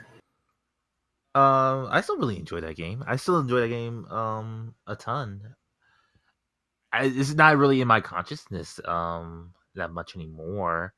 Like you guys running through like the Norse mythology of that game. Like I remember that kind of just washing over me as far as like my interest in that game in particular. It's more of just Sunoa. Sorry, I can't remember her name. Senua. Sorry, yeah. It's more of her struggle and her journey. Is like that's the main thing that stuck with me with that game. Not really the Norse mythology or pretty much the lore of that game in general. It's just like what is just the character herself, what she went through, and like her overcoming so much stuff mentally and physically, and like experiencing that with her. That's what really sticks with me with that game. And like I don't know, like it being an indie game from a studio has experience with AAA stuff, like it's something that I feel like it's kind of like how I feel like with Gone Home is for most people, where it's like it's just something that will stick with you, and it's like something that you'll talk about and bring up like through the years, one way or another. It's like something that you just keep bringing up, but it's not something that's really just going to be like a show. It's not something that's like it's not gonna be like a God of War, I guess you would say. Is that you would say this is like connected to this system or cultural connected to this phenomenon generation type thing. Yeah, I gotcha. It's the generational thing that I think I get really hung up on, and to be fair, like that, just like a conversation I had with people that I just couldn't get past personally. But yeah, I don't know. I think kind of like what you were saying, Jess. Like I think there's just technology in that game that that is just like so masterful and impressive. Like weirdly enough, like Resident Evil 2 is the first time I feel like that the level of that like audio sensory technology has been revisited, and that's in a totally different way, in a totally different genre. We did update from our live chat, just to settle something. Greece, it is Greece. And it's going with a Spanish pronunciation because the developers are Spanish. Oh, there we go. Okay, never mind. Greece means gray in both Spanish and French. And in French, but in French you don't pronounce the S. Yeah. So that's what I thought, but I didn't realize it was Spanish, so that actually makes a lot more sense. Yeah. That is cool. Thank you. Maybe it's a different spelling, but I could have sworn it meant smile. It's a GRIS. Yes. I know the same sounding type of word. They don't talk about homonyms here. Yeah. Shout out to homonyms in other languages. Don't know how. And that was Mike Burgess in chat. Thank you, Mike. Thanks. Anything else, Jess, that you've been playing? Not really. I think that about does me. Cool. Scotty. Video games. Similar to Tony. Same as usual. Okay. No call outs, no shout outs, no weird role playing servers you've gotten into? Nope. Damn it. One day we'll get you like way into like League of Legends role play. Is that a thing? Tony? I hope not. If you can imagine it, it's a thing. That's what I've learned. It's true. It is the internet. Yeah. I gotta go. I gotta do some research on this League of Legends role play. I'm sure Logan Moore knows wherever he is. I played a video game this week. I played Persona 5. Back on my bullshit. The option was like, we talked about it last week. Hey, I can't play 5. They got Royal. We gotta wait again. I was like, fuck that. I'm going back in. Let's go. I mentioned earlier, jump back into a save file. I had started again last week. I never mentioned this on the show, so I'll mention it now. I lost my physical copy of Persona 5. No idea what happened to it. This happened like 8 months ago. I've made my peace. I bought it digitally, so I have now purchased Persona 5 3 times. Zero shame. I have the steelbook still, but I don't have the disc. And the thing is, I don't know where I would have put the disc. I don't know. That's weird, yeah. I would have definitely put it back in the case. I don't know what happened. Your brother has it. Does he? I don't know. That makes sense. He might have it. Nah, the thing is, my brother, his girlfriend has Persona 5, so he shouldn't need to borrow it. So, I don't know. But it's a possibility. I was just thinking, like, PlayStations and things. That's true. It's fair. I'll chalk it up to hope. Because that was before you had a Pro, right? Yeah, it was. So I got a Pro for God of War. So that would be April last year. Yeah, so I've been playing Persona 5, jumped back into the save file that I had about 15 hours in, right after Kamoshida, the first dungeon, has been cleared. I'm now about 42 hours in. I'm in the fourth dungeon, Futaba's dungeon. It's like there's a lot that has been going through my head. One, I'll say, like, I think I've been enjoying Persona 5 even more this time than I did the first time, which is great. And I think a couple of things. I'm like pacing out how I'm up, like leveling my social stats perfectly. It feels like there are moments where like new character comes into the picture and you're like, oh, I want to establish this. Like, hey, your charm needs to be this. And like the next day I get to that and I'm like fucking crushing it right now. I'm the perfect teenager right now, living my fucking best life. My charm is suave. So, and I think like part of it, like your first run in Persona is really, you gotta take the time management thing. You gotta not get in your own head. You gotta like just say like, I just gotta focus on what I'm gonna do, because you're not gonna be able to do everything. You don't know what everything is. You don't know who everyone is. You just kind of gotta wing it. At least that's my personal philosophy, and I've told that to many people to help alleviate the insufferable anxiety that time management in those games can cause. Because if you get too in your head about it, I feel like you're just not gonna have a good time.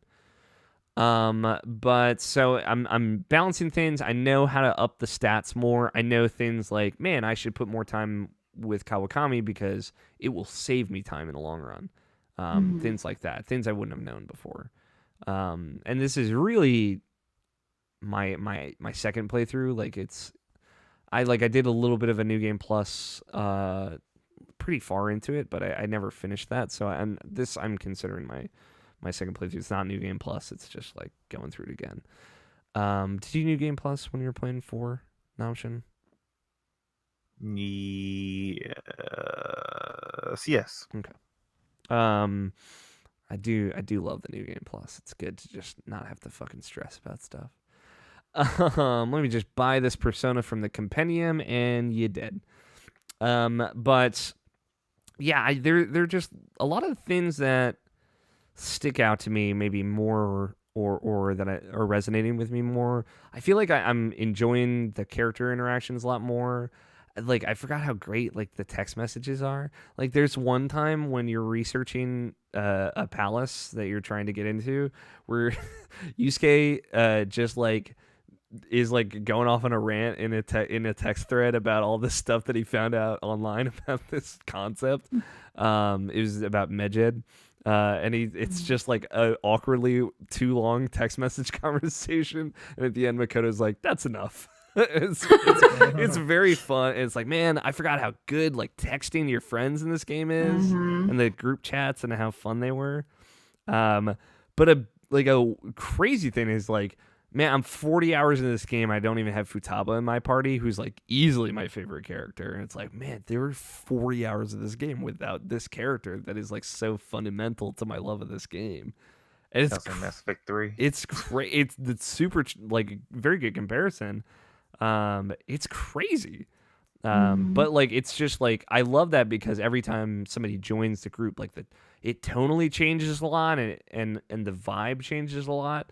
And I'm excited to kind of get there again. Especially thinking about like the kind of final group, because like Haru doesn't join your team until like so late in the game, too late in the game, arguably. And I would agree with that. And that is, I like the idea of there being another character on top of her joining your party. Oh my god, we have more time with Haru. Yeah, exactly. Most important. Oh my god. Most important thing. Finally, you get to actually be friends with her. Because oh my god, not only changes so much for me. Yeah, it does, and it I think it's gonna help strengthen that team a lot. Because the original version of Persona 4 had a very similar issue with Naoto. Because if you think about Persona 4 ending on December 24th and Naoto joining your party in like November, right? Like, that's wild. And now like Persona 4 Golden ends on like February 2nd or whatever. And it's like, okay, man, that's so much more time to like spend with this character. But it's going to be even more for that for the Royal. But you know, just the idea of like another character on top of Haru, like and more time with all of them, ideally. I feel like, man, I've been thinking about how they're going to change the pace in that game, and I'm very, very curious. I'm a little worried, but I'm not too worried. But you know, like there's so much stuff that you can do in that game. There's so many like little things, like when people like use like Makoto as an example, when she gets her persona, like she has like this really intense head pain, which I feel like might be a callback to the evokers in Persona 3, like the persona is coming out of your head specifically. Little stuff like that I didn't maybe notice or appreciate the first time through, that I'm really appreciating this time. But yeah, that game is like so good. Like I have problems with it, and I think like the biggest thing that I'm feeling going back through it, even though I'm having a great time and I'm loving it, is that I think it is not paced well. I think the times when you were like railroaded in that game versus the times when you're a little bit more free to do what you want are pretty fast and loose. There's not like a lot of rhyme or reason to it. Okay, Blessing Junior, why don't you complain about the dungeons as well? I love the dungeons. I don't know why people don't like the dungeons. I'm just joking. But you know, like it's, I definitely don't. I'm not on the whole like, why is Morgana always telling me to sleep bandwagon? Like I think that was a little overblown, but it is like, I think that the game could do a better job either of getting you to the parts where things are a little bit more free, in a more succinct manner, or just like, because again, like in those days where you're going back to your room just to go to sleep, like it should just roll you into the next day, right? Like there should be no scene, there should be no walking around save opportunity. And I get it, it's a time for you to like be in your room and save the game, but it should just like, hey, we gotta go, and just keep going, because those little things really, really add up to a lot of time in that game, and I understand take your time and all that jazz, but there are little things like that they could do to kind of speed it along better. And you know, I think I think like there are better opportunities that they could have had to have multiple characters hang out with you at the same time. Like you get stuff like that on like Sundays and days off, and they get better about it in the latter half of the game versus the opening half of the game. But like that was something Persona 4 Golden in particular was very good about versus Persona 4, which is like, oh, like, you know, 3 people wanted to hang out today, like 3 of your party members, or like I went to the mall and I saw this person from your social links. And it looks like if you watch the Royal trailer, it looks like exactly that shit is there. So, you know, it's funny to play this game and be like, yeah, this feels like a Persona 3 versus Fez. This thing feels like a Persona 4 versus Golden. And I don't think that's a bad thing by any means. A thing that just constantly surprises me is just how compelling every side character in that game is. Everyone is so good. Everyone is so good. And like from Chihaya, from the fortune teller, to Hifumi, the shogi player, like everyone is so, like, they're so well written. They have such distinct personalities. They're so endearing. I think like there's a lot more charm in the characters in Persona 5, and I think part of that is just P Studios has a much better understanding of how to write characters by the time they got to that.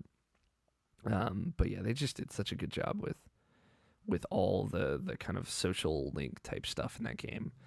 It is like it is their system, right? If you look at it from 3 to 5 and how they've grown it and changed it and made it so well integrated into literally every facet and mechanic of that game, it is like it's one of the best video game systems ever made. And in 5, it is excellent. Just like the stuff of like I spent more time with Kawakami and now like she can make coffee for me, which I can use in dungeons, and it's like, or she can do the laundry, which will get you like armor, and like you can at some point use that to like get more time during school days, but also like if you go to the metaverse during the day, you can get your night back as well with that. It's like, man, like that system is so smart. And it's like, okay, I spent time with Hifumi, and now I have like the names of these shogi moves that I can use in combat in the game to like make myself have an easier time and things like that. It's so smart, and the game is just so brilliantly designed.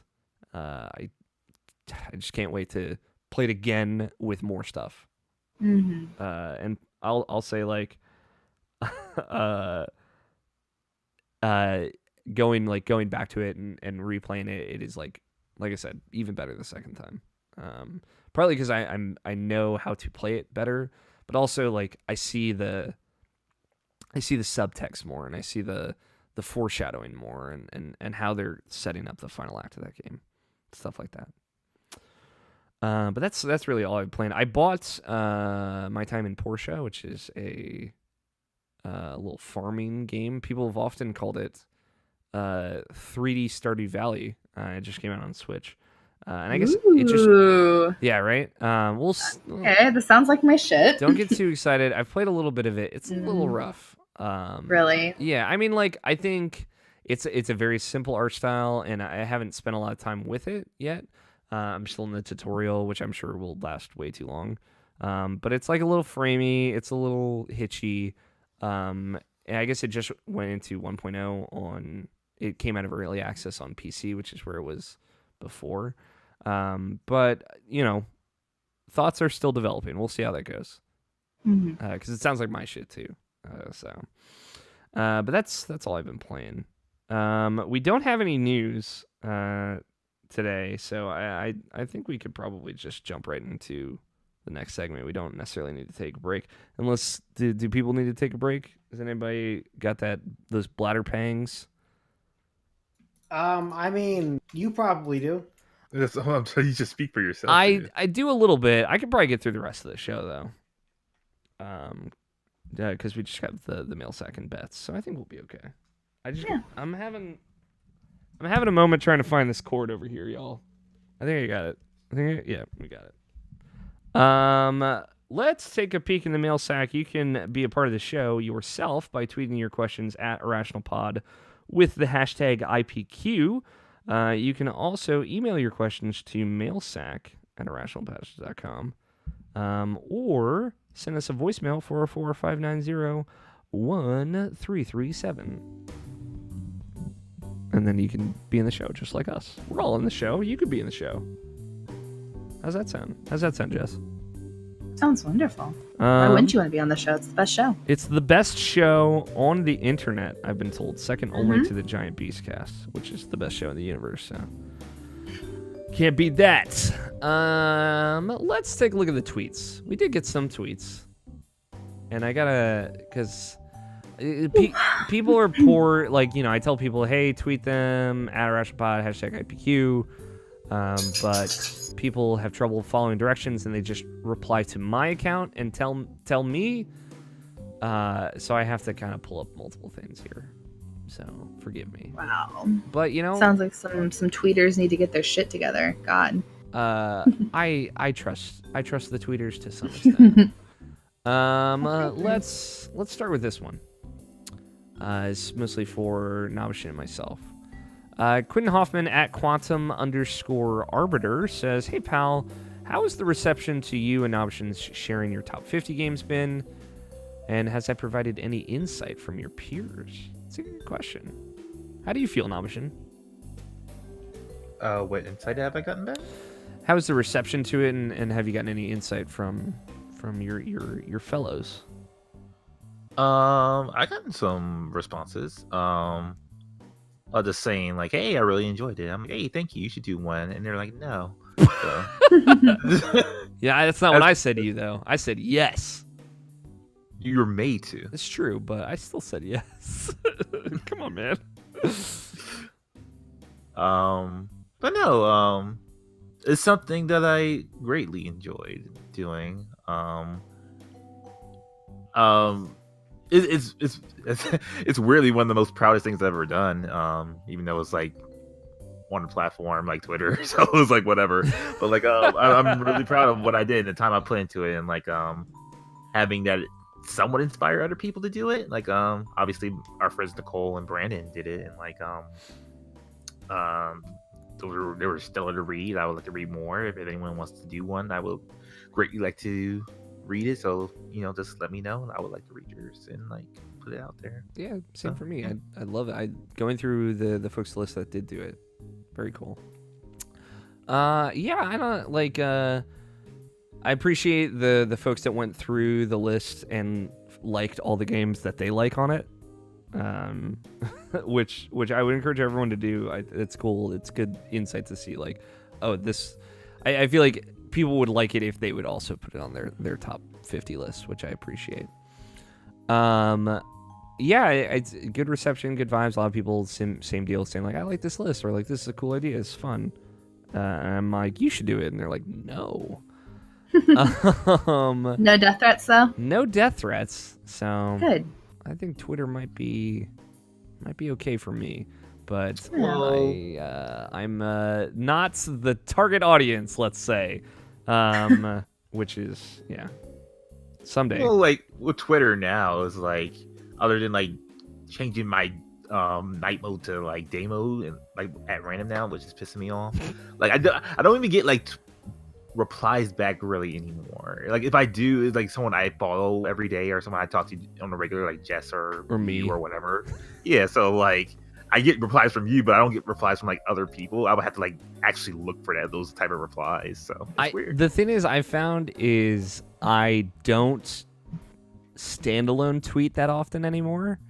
I just reply to people a lot more, which is fine. And so like I don't get a lot of replies because I don't put tweets at, like, aside from like promoting the stuff that we do at IP and whatnot, and the occasional Game of Thrones or Endgame thought, I don't get a lot of replies. So I get you.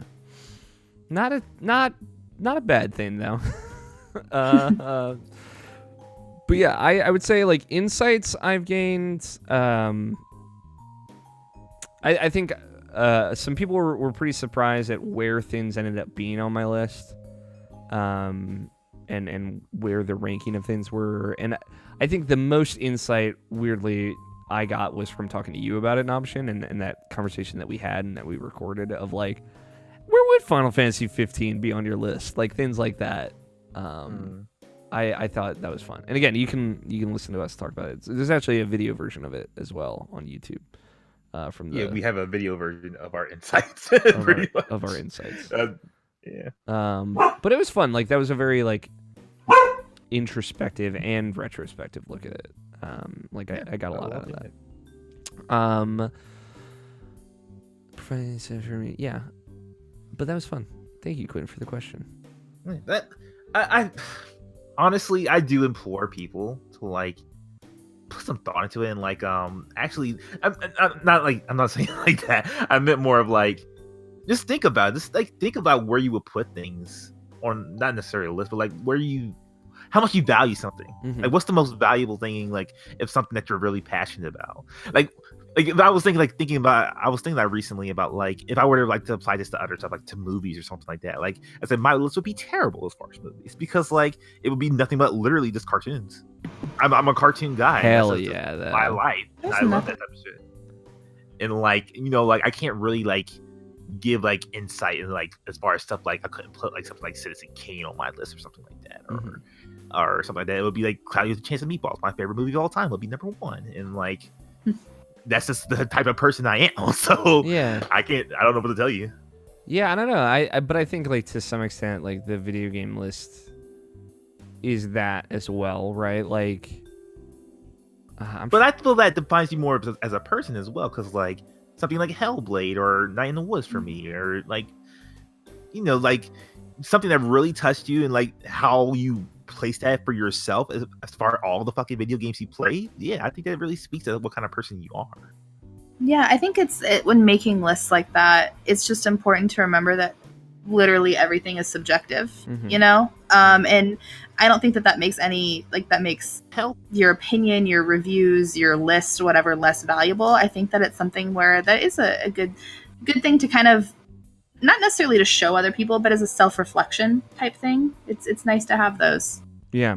And that was the thing of like, because when you tasked me with doing it, you're like, really think about it. And I did. And that's what took me so long to do it, was like really laying out all the games and like really thinking like, man, like, yeah, Witcher is one of my 10 favorite games of all time. Witcher 3 is like, okay, where, like, we got to feel this out. Like, what does that mean? Where is this at? Like, now, like, this, and like we talked about a lot, like when we made our top 25 lists, like in 2012, like this versus that, and like, okay, Spelunky was on my list before, but obviously I like that game a lot more now than I did then, because I've played it so much more. Like, where would I put that here? It's like, okay, it's like number 7 or whatever. It's like, okay, this is, you do really kind of figure out where you prioritize things. It's fun. And I had a good time doing it. We got a tweet from @TrevorStarkey, @SnarkyStarkey. Snarky Starkey. Did I say that right? That sounded wrong when I said it. Trevor. He says, happy May 4th from Disneyland. What's your favorite all-time Star Wars moments? May the 4th be with you, everyone. I have so many. We've been getting like a lot, like the day we record is like a thing, a lot more this year, which is pretty wild. We got 420, honestly the most important one. I'm so sad that I missed it. It's all right. I would have loved to see you guys. You can go watch it. That's true. Yeah, I could always go back and watch it. That podcast hasn't gone anywhere, I promise. Yeah, it's a but really I didn't get good to watch show. it on the day. That was a really good show. I don't remember what I was doing that day. That probably means it was a good one, right? Yeah, hell yeah. What's up? What is your favorite Star Wars moment? It's a pretty broad question, so. Scott, do you have a favorite Star Wars moment? Yeah, high ground moment, absolutely. Yes, dude. You were the chosen one. Tony, do you have a favorite Star Wars moment?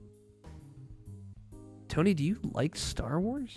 Yeah, dude, it's when they cut through the door, when they're trying to go into the meeting chamber at the beginning of the first of the new movies, you know, the best set of movies, and that one specifically, the best movie of the entire series. So, like, all right, like, Phantom Menace, you're, whatever, cool, you're going into it. I appreciate the Dark Horse pick. There's a lot of great scenes in Phantom Menace, and you chose... Here's my hot take. Phantom Menace is fucking hot trash. Phantom Menace is rough. Have you watched all the Star Wars movies, Tony? Except for like the new ones, that came out recently. Sure, I've seen them all. I watched like the first 30 minutes of like the first of the new one. And I was like, this is garbage. Damn. And do you like any of the Star Wars movies? I like all of them except for the new one. But you don't like Phantom Menace. Phantom Menace, it's the worst of all of them, but I liked the movie. So you would put Attack of the Clones above Phantom Menace? Yeah, 100%. Wild. That is wild. That is wild. I can't. Man, Tony, you know, if we can make this happen at some point, you and I would love to just sit down and watch Attack of the Clones with you. All right. I've not watched that movie in years. I only remember the bad parts about it. So, it's the dialogue, dude. That dialogue kills me, dude. It's unfucking believable how that movie is written. Even like Phantom Menace is like kind of mythy and very like it's very fantastical, right? And the way it's written is appropriate, but like Attack of the Clones feels like it's from like a different franchise, honestly. Unbelievable. Jess, where are you at with Star Wars?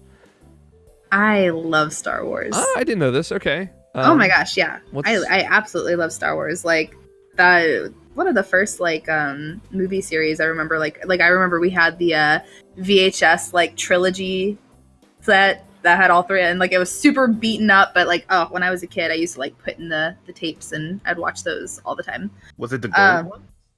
No, they weren't gold. It was Okay. the ones that just had like I think like Return of the Jedi was written in like that magenta color. Empire Strikes Back was written in like the bluish color. I did have the gold ones now, but I know exactly what you're talking about. Oh, yeah, no, I didn't have those. Yeah, they're cool.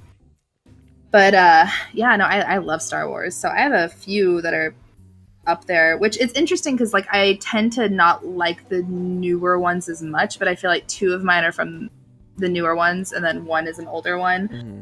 My older one is from Revenge, and that's going to be when like just the infiltration of Jabba's palace, like Luke coming back, and like Return of the Jedi. Okay. Yeah, I don't know why I said Revenge. Return of the Jedi. When he infiltrates the palace and he's like in black, and you're like not sure what he's where he is. So I guess on edgy. the spectrum. I know, he's so edgy. And then you have Leia rescuing Han. That's good too. So I get that whole scene is really cool. Leia killing Jabba. So good. And then from the newer ones, I would say what's weird is like my all-time favorite Star Wars movie is Rogue One. I absolutely love that movie. Wow. From that scene, or from that movie, the very end where it ties into A New Hope is absolutely incredible. When Darth Vader comes onto the ship and you have the people struggling to get out of the room, like, all of that from that point on is amazing in my opinion. Yeah. And then in The Last Jedi, I like when Kylo and Rey take on the Executioner The Troopers. Yeah. Mm-hmm. It's incredible. This is such a beautifully shot scene too. It's gorgeous. And then just like the whole aftermath with her and Kylo is really good too. That's good, yeah. Chloe in the chat said that she would also put Attack of the Clones above Phantom Menace. So That's what I'm saying. you are validated Wow. now, Tony. So Yeah, dude. Fuck that. to be fair, I haven't watched Phantom Menace in a long time, but I remember loving it as a kid. Metachlorians, baby, let's go. Yep. Little Anakin. Star Wars. My boy. Yeah, you. Jeez. Nothing really like comes to mind, honestly. Like the only things I really think about is like honestly just the Force Awakens and like the interactions with Finn and Rey. Yeah. Mm-hmm. I just like that shit. That's very good. I think that's good. Because I feel like outside of like Han and Luke, like their interactions in the original trilogy are great. Like there's no equivalent to that in the prequel trilogy, I don't think. Because like Anakin and Obi-Wan certainly do not get that level of chemistry. But I think like a lot of like those one-on-one character stuff in the new trilogy, the current new trilogy, are on that same level. For me, I used to like Star Wars a lot. I don't really anymore. For many reasons, many complicated reasons. But I like Empire. Every fucking like as a kid, everything about the speeder taking down the AT-AT in Hoth was like my absolute everything. I thought it was the coolest shit. My dad took me to see Empire in the movie theater, like while it was replaying there. Seeing that on that. I was about to say you would not have been alive, but that makes a lot more sense. It was like, hey, it's in theaters for one night at this local theater type thing. It was like one of my all-time favorite memories with my dad. Like, I've talked about it before. Like just seeing Empire in particular on a movie screen is like such an experience. And so I don't know. I really like the Luke, I am your father moment. Like it's such that was such like I remember my mind exploded as a child. Like like that whole scene is like so one perfect shot too. Just like with like the red and the blue and like the positioning, like that whole fight, all of that is amazing. Yeah, I think that is just everything in Empire is so good. Empire is incredible. Empire is my second favorite. Yeah, like I love like meeting Yoda for the first time and blah blah. But I also I really like Force Awakens. I don't know if there is a particular moment from Force Awakens that I love, but I would say like a payoff on an idea or like I feel like an idea that not just Star Wars as a space fiction has brought into my mind multiple times, but like all space fiction with hyperdrives is like the hyperdrive shot from The Last Jedi. Like I think like that moment is like I remember like legitimately like catching my breath in that second. And being like shocked because it is a thing that I've always imagined. Like, man, I wonder what would happen if you hyperdrived into a warship. And they showed it and they did it visually in like the best way I think that you could do that. And yeah, that's like as far as a moment, it was not necessarily unexpected, but like when it happens, it still takes you off guard. No, I'm so glad you said that because that was another one for me too. But yeah. Then we had a follow-up question from Ben Bellevue at Mr_Bento Box. He says, how do we feel about Trevor's ongoing effort to rub Disneyland in everyone's face? I feel like I know some of y'all aren't on Twitter. And by some of y'all, I mean what's Twitter? Tony and Scott. So Tony, let me tell you, it's like a public forum where you can just like throw your thoughts into a void, and people can. Sounds like a bad idea. People can just reply to you, and it turns out they can say anything they want to you, even if it's terrible. Yeah. Yeah, this sounds like a bad idea. That's why you just post shitty jokes and lewd images and ignore everybody else. It's true. Or you just do that on your alt account. One of the two. I have an alt too. Alt account? It's like an alternate account. Yeah. Okay, why? So like, let's say you want to like cultivate a following on like a brand or something like sure. a website. And so what you're saying is you're gonna represent only part of yourself for the brand and not the whole you, which you should be representing to the brand. Yeah, I mean, because I feel like if they come to you for the Alex O'Neill brand, they should see the Resaylude. They should see how horny I am all the time. yeah, exactly. See, I feel for like me, holding that back from them means you're being pretty disingenuous. That's fair. What if I link to my alt account every day?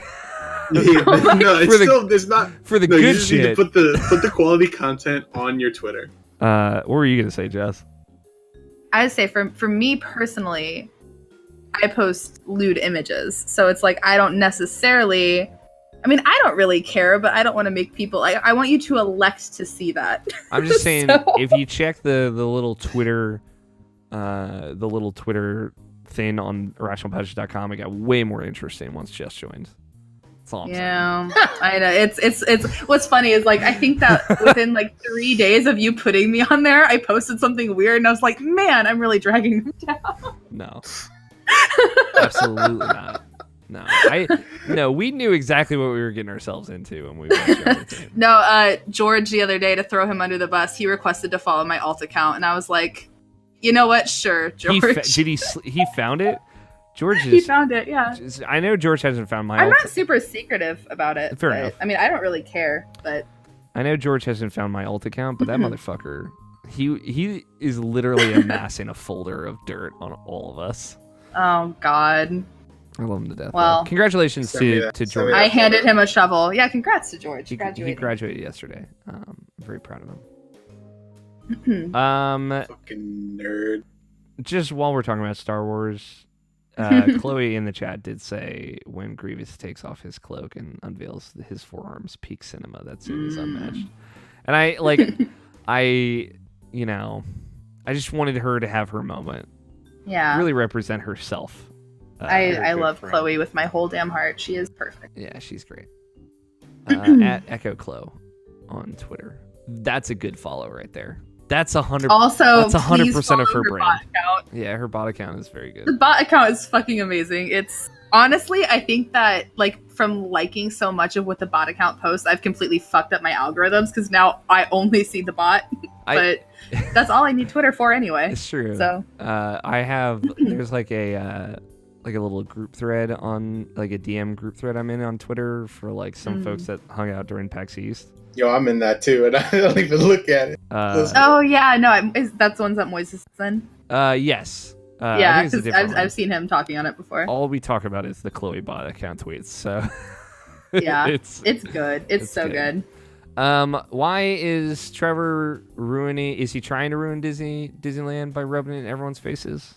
I think Trevor's just living his best life. I think he's living his best life, and two, Disneyland was already ruined because it's not as good as Disney World. So, ooh, hot take. Hot take.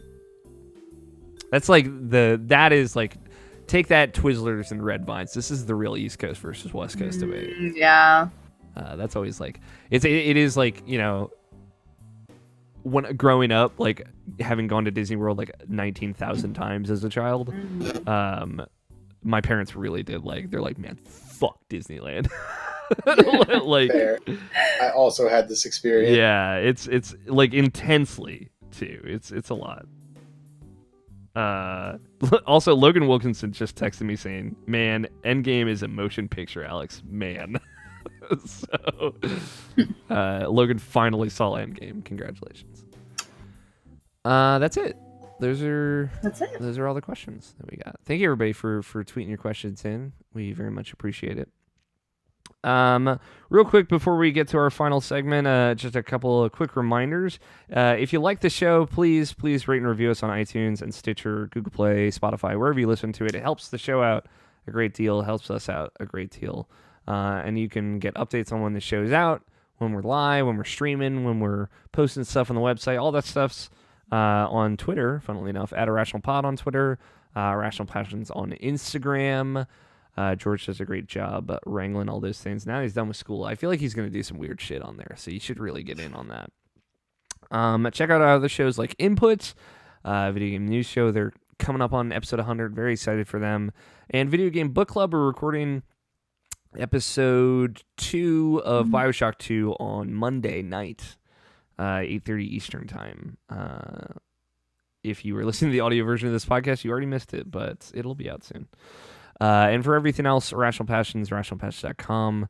Jess, you were at JCogs? What's your... Jessicogs. Jessicogs. That's actually pretty good.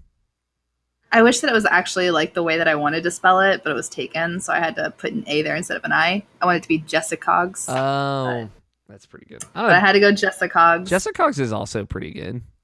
Yeah. No shame. Somebody, and you know what? They don't even tweet. That's the worst, is when they take it and they don't even use it. Yeah, at Alex O'Neill on Twitter, taken by some fucker that never tweets. I don't actually know. It's taken by somebody. I don't know if they never tweet. I should check. Start following them. Send them a message. Start sending them, getting those DMs. No, that sounds like too much work. But we've reached the end of the show, which means it's time for bets. Such a I love this gentle brush of the microphone. This week's bet comes to us from Brian Nobshin Jackson. Puyo Puyo Champions releases on May 7th for Xbox One, PS4, Switch. On Twitch, what will be... Oh, this is good. What will be the viewer count ratio difference from Anthem? So, Puyo Puyo versus Anthem total viewers on Twitch. Let's get a point of reference up here. I'm curious how many people are watching Anthem. It's like 300 right now. It's lower than that. Damn, dude. Did you look it up, Namshin? Earlier, just because I was curious. I'm gonna just go to the bottom of this list of video games. Are people watching FTL right now? Who's streaming FTL? 266 viewers right now. Okay. Damn, dude. That is. So you can probably average it out to like 275. Yeah. Top stream, 66 viewers. So I would say for this, we should write the full number of I don't know what the fuck Puyo Puyo is gonna do. I don't know what kind of numbers it's gonna bring in, but if you're gonna say 1,000 to 200, then write 1,000 to 200, not 5 to 1. And wait, so I'm not putting a ratio in? Where am I writing this? I want you to write it down in your head, and then when I call on you. Okay. I didn't know if I had to actually put it somewhere. I don't know. No, you did write it down. I did say write it down in your head. I did say that as a sentence that came out of my mouth, and I guess whoever is closest overall will take it. Everybody good? Everybody ready? Somebody sent it as a text? Yeah. I'll pull it up. I'm confused as how this numbering is supposed to go down. So 100 viewers for That's Puyo, and 2 to 1 Puyo to Anthem. Tony, so you think 2 viewers to 1 viewer No, I'm saying the ratio is 2-1. No, I want whatever Anthem has, Puyo will be double that. He asked for a ratio. You're getting a ratio. Fine. All right. It's not what I asked for, but Did you make the bet? I didn't. You're right. I also had 3-2. Hey, look. Looks like everybody was on my wavelength and not yours, O'Neal. All right, fine. I'm a follower. I just saw that type in there and I was like, you know what, that looks good. I got to figure out what mine is in ratio format now. Do you know how to do that? No. Multiply the higher number by the lower number. Okay. And then divide it by... Or not, just multiply the higher number by the lower number. That's the whole number. No, divide it. The higher number by the lower number. Okay. And that's your first number. Mm-hmm. And then your other number The second one is 1. Okay, yeah, you're right. Then Maths. Scott coming in. Scott's a computer science guy. He knows the maths. Yeah, what mine isn't the... Another one that fits that's the same as mine is this. Jess, you said 3-1? 3-2. 3-2. I like that. She stole mine. Scott, you're also 3-2? Well, you know, to be fair, it was typed in. But it was absolutely stolen, so you have to switch Puyo and Anthem. You know what? That Scott, seems risky. Scott, let's switch your Puyo and Anthem. No, I'll just put both on 3-2. That's fine. An option? 4-1. I said 20-1. Wow. I think it'll be a pretty big margin, honestly. I never doubt the power of Puyo Puyo. So I said 20-1. Scott said 3-2. Tony said 2-1. Option 4 said 4-1. Just said 3-2. Last week's bet. What did you say yours was? 20-1. Jesus. Yeah. Okay.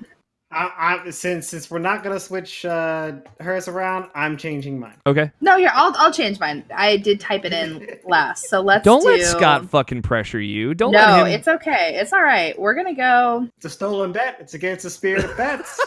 You fucking monster, Scott. I'm bumping it up. We're gonna go 5-1. Excellent. So just so you know, Jess, the guests and the editorial staff share a betting team. Okay. Mike renamed the betting team last week to the David Cage Fan Club. Oh no. I agree with the oh no. The only appropriate reaction. Can we change it? Yeah, if you would like to change it. You got a minute. You got a minute. Give me a name. Let's name it the Super Pink Girl Power Team. All right. Somehow it got worse. Everybody on the writing team and/or guest is now a girl. Yeah. I love it. They don't get a choice in this. Super Pink Girl The Power. Super Pink Girl Your Power. operations begin next week. Last week's bet. I don't even remember what it was. Oh shit! I gotta look this up. What will the total download size for Dauntless on PS4 be? I might have to actually pull up the PSN, but I wish there was like a website that said like the download size for all video games. I feel like that's like a useful tool. Mm-hmm. Is it? I don't know, for people that are like crazy and micromanage their space. But it's something I guess to do. Make a movement, put it on Wikipedia, and then do it for every game. Ooh, yeah, let me just go through every video game. Bear with me. Can you guys fill air? Vamp for me. You guys know how to talk, right? You guys read me good. Wait, some of you aren't on Twitter. I've read some good books, yes. Yeah, you read. What books have you read? I finished the Mistborn trilogy by Brandon Sanderson. And then I'm rereading the entire Way of Kings series. What's out so far? I'm like halfway through the second book. Nice. It's really good. Alex will know about this. There's a graphic audio version of it that's like presented like a movie, but it's an audiobook. Whoa. And it's really good. Is it the whole cool. thing?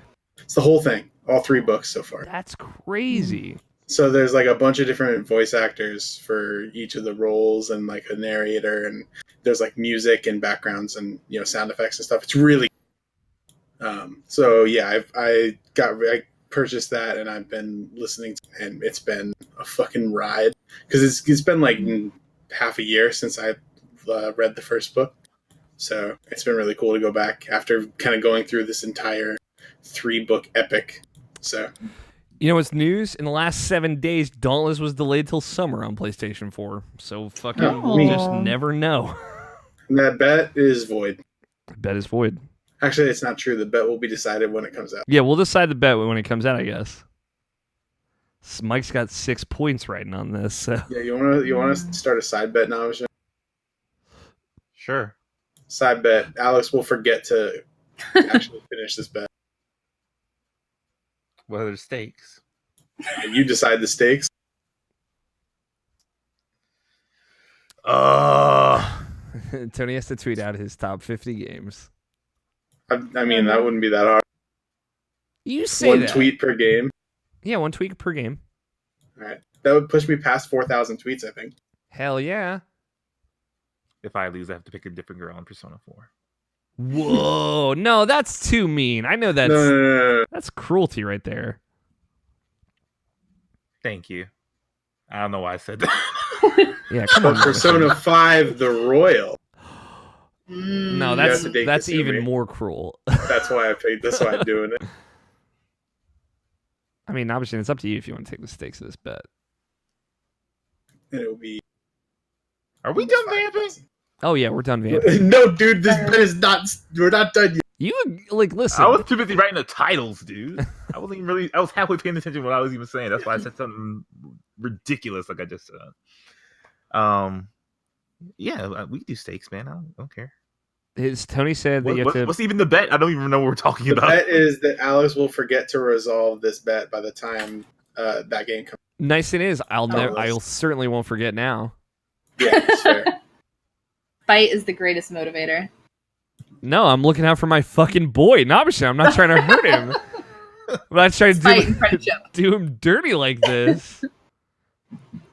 See, in Persona, I feel like I could romance like other options that wouldn't be like, but Mass Effect, I can't not pick Garrus. Hey, I didn't say Mass Effect. I didn't go there. I didn't touch on that would have Nabisha's been sacred ground. honestly offensive. Nabisha and I have reached an understanding. No one fucks with Tally, right? Yeah. Tally's great. I love her. True. This is true.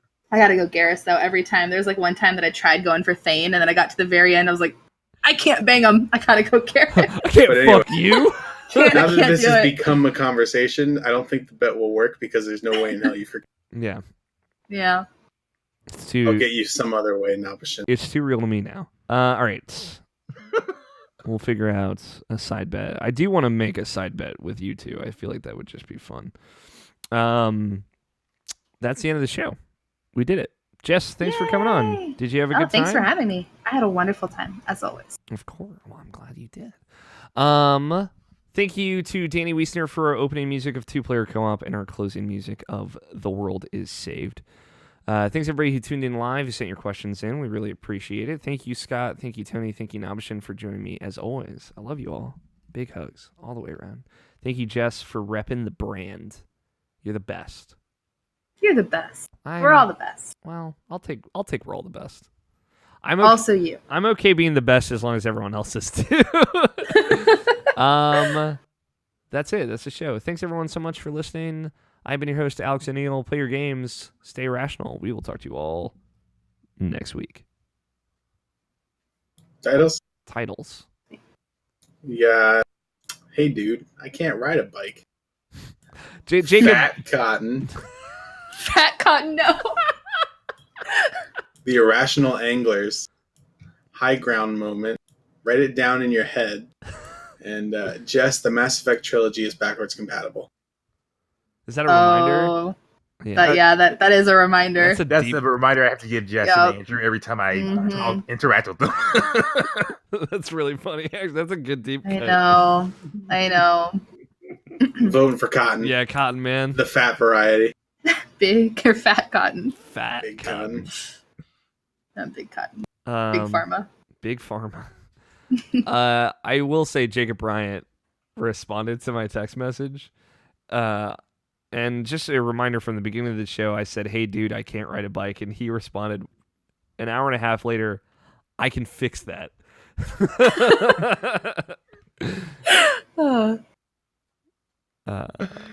Can't fix 2 left feet. I'm Sorry. so Jacob and I are both going to be groomsmen at Barrett and Alyssa's wedding, and that's awesome. we're That's secretly super planning cool. just to make it the wildest fucking party you've ever seen. I know Jacob was one too. That's so good. Yeah. I don't know if I'm supposed to tell people that, but I feel like it's not a huge Oh, deal. that's super cool though. I'm happy for you. Yeah. I'm happy for them. Very happy for them. Although Alyssa's still pissed at me because Barrett basically, he told me. I told you you need to be both. You can do both. We made a joke about that, but Barrett specifically told me before he proposed so that way he could ask me to be a groomsman first. Mm-hmm. And I'm like, I can't deny that's a maneuver right there. That's a shrewd move, and you know how I feel about shrewd moves.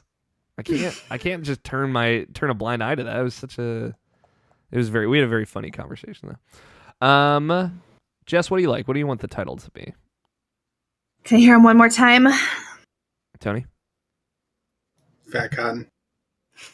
That's the only title apparently. right. Hey dude, I can write. Well, they're at the bottom of the Google Doc also. Oh. Oh, you want to hear all the titles? Do you want to go through them again? This is gonna. Is that what needs to happen? I'm confused. That's what I can pull it up. Let me just pull it up. Hey dude, I can't ride a bike. Fat Cotton, The Irrational Anglers, High Ground Moment. Write it down in your head, and Jess, the Mass Effect trilogy is backwards compatible. Just a I think reminder. okay, so Fat Cotton is good, and also I think Write It Down in Your Head is also good. Every time- Those are probably my top 2. Every time one of you says Fat Cotton, it makes me so happy. Fat Cotton. It's a joke from My Brother and Me, where they're like a bunch of just old men and they don't know what vaping is, so they refer to when you rip a vape to ripping that fat cotton. And I think it's the funniest fucking thing in the world. Oh man. Scott, I think I lose. what do you want? I'm just curious. I like the reminder. The reminder. The reminder's really good. It is It is funny. It's also like kind of sweet too. An option? There's also definitely an Irrational Passions thing. Yeah, it's true. It very much reads like it. Nabishin, what do you like?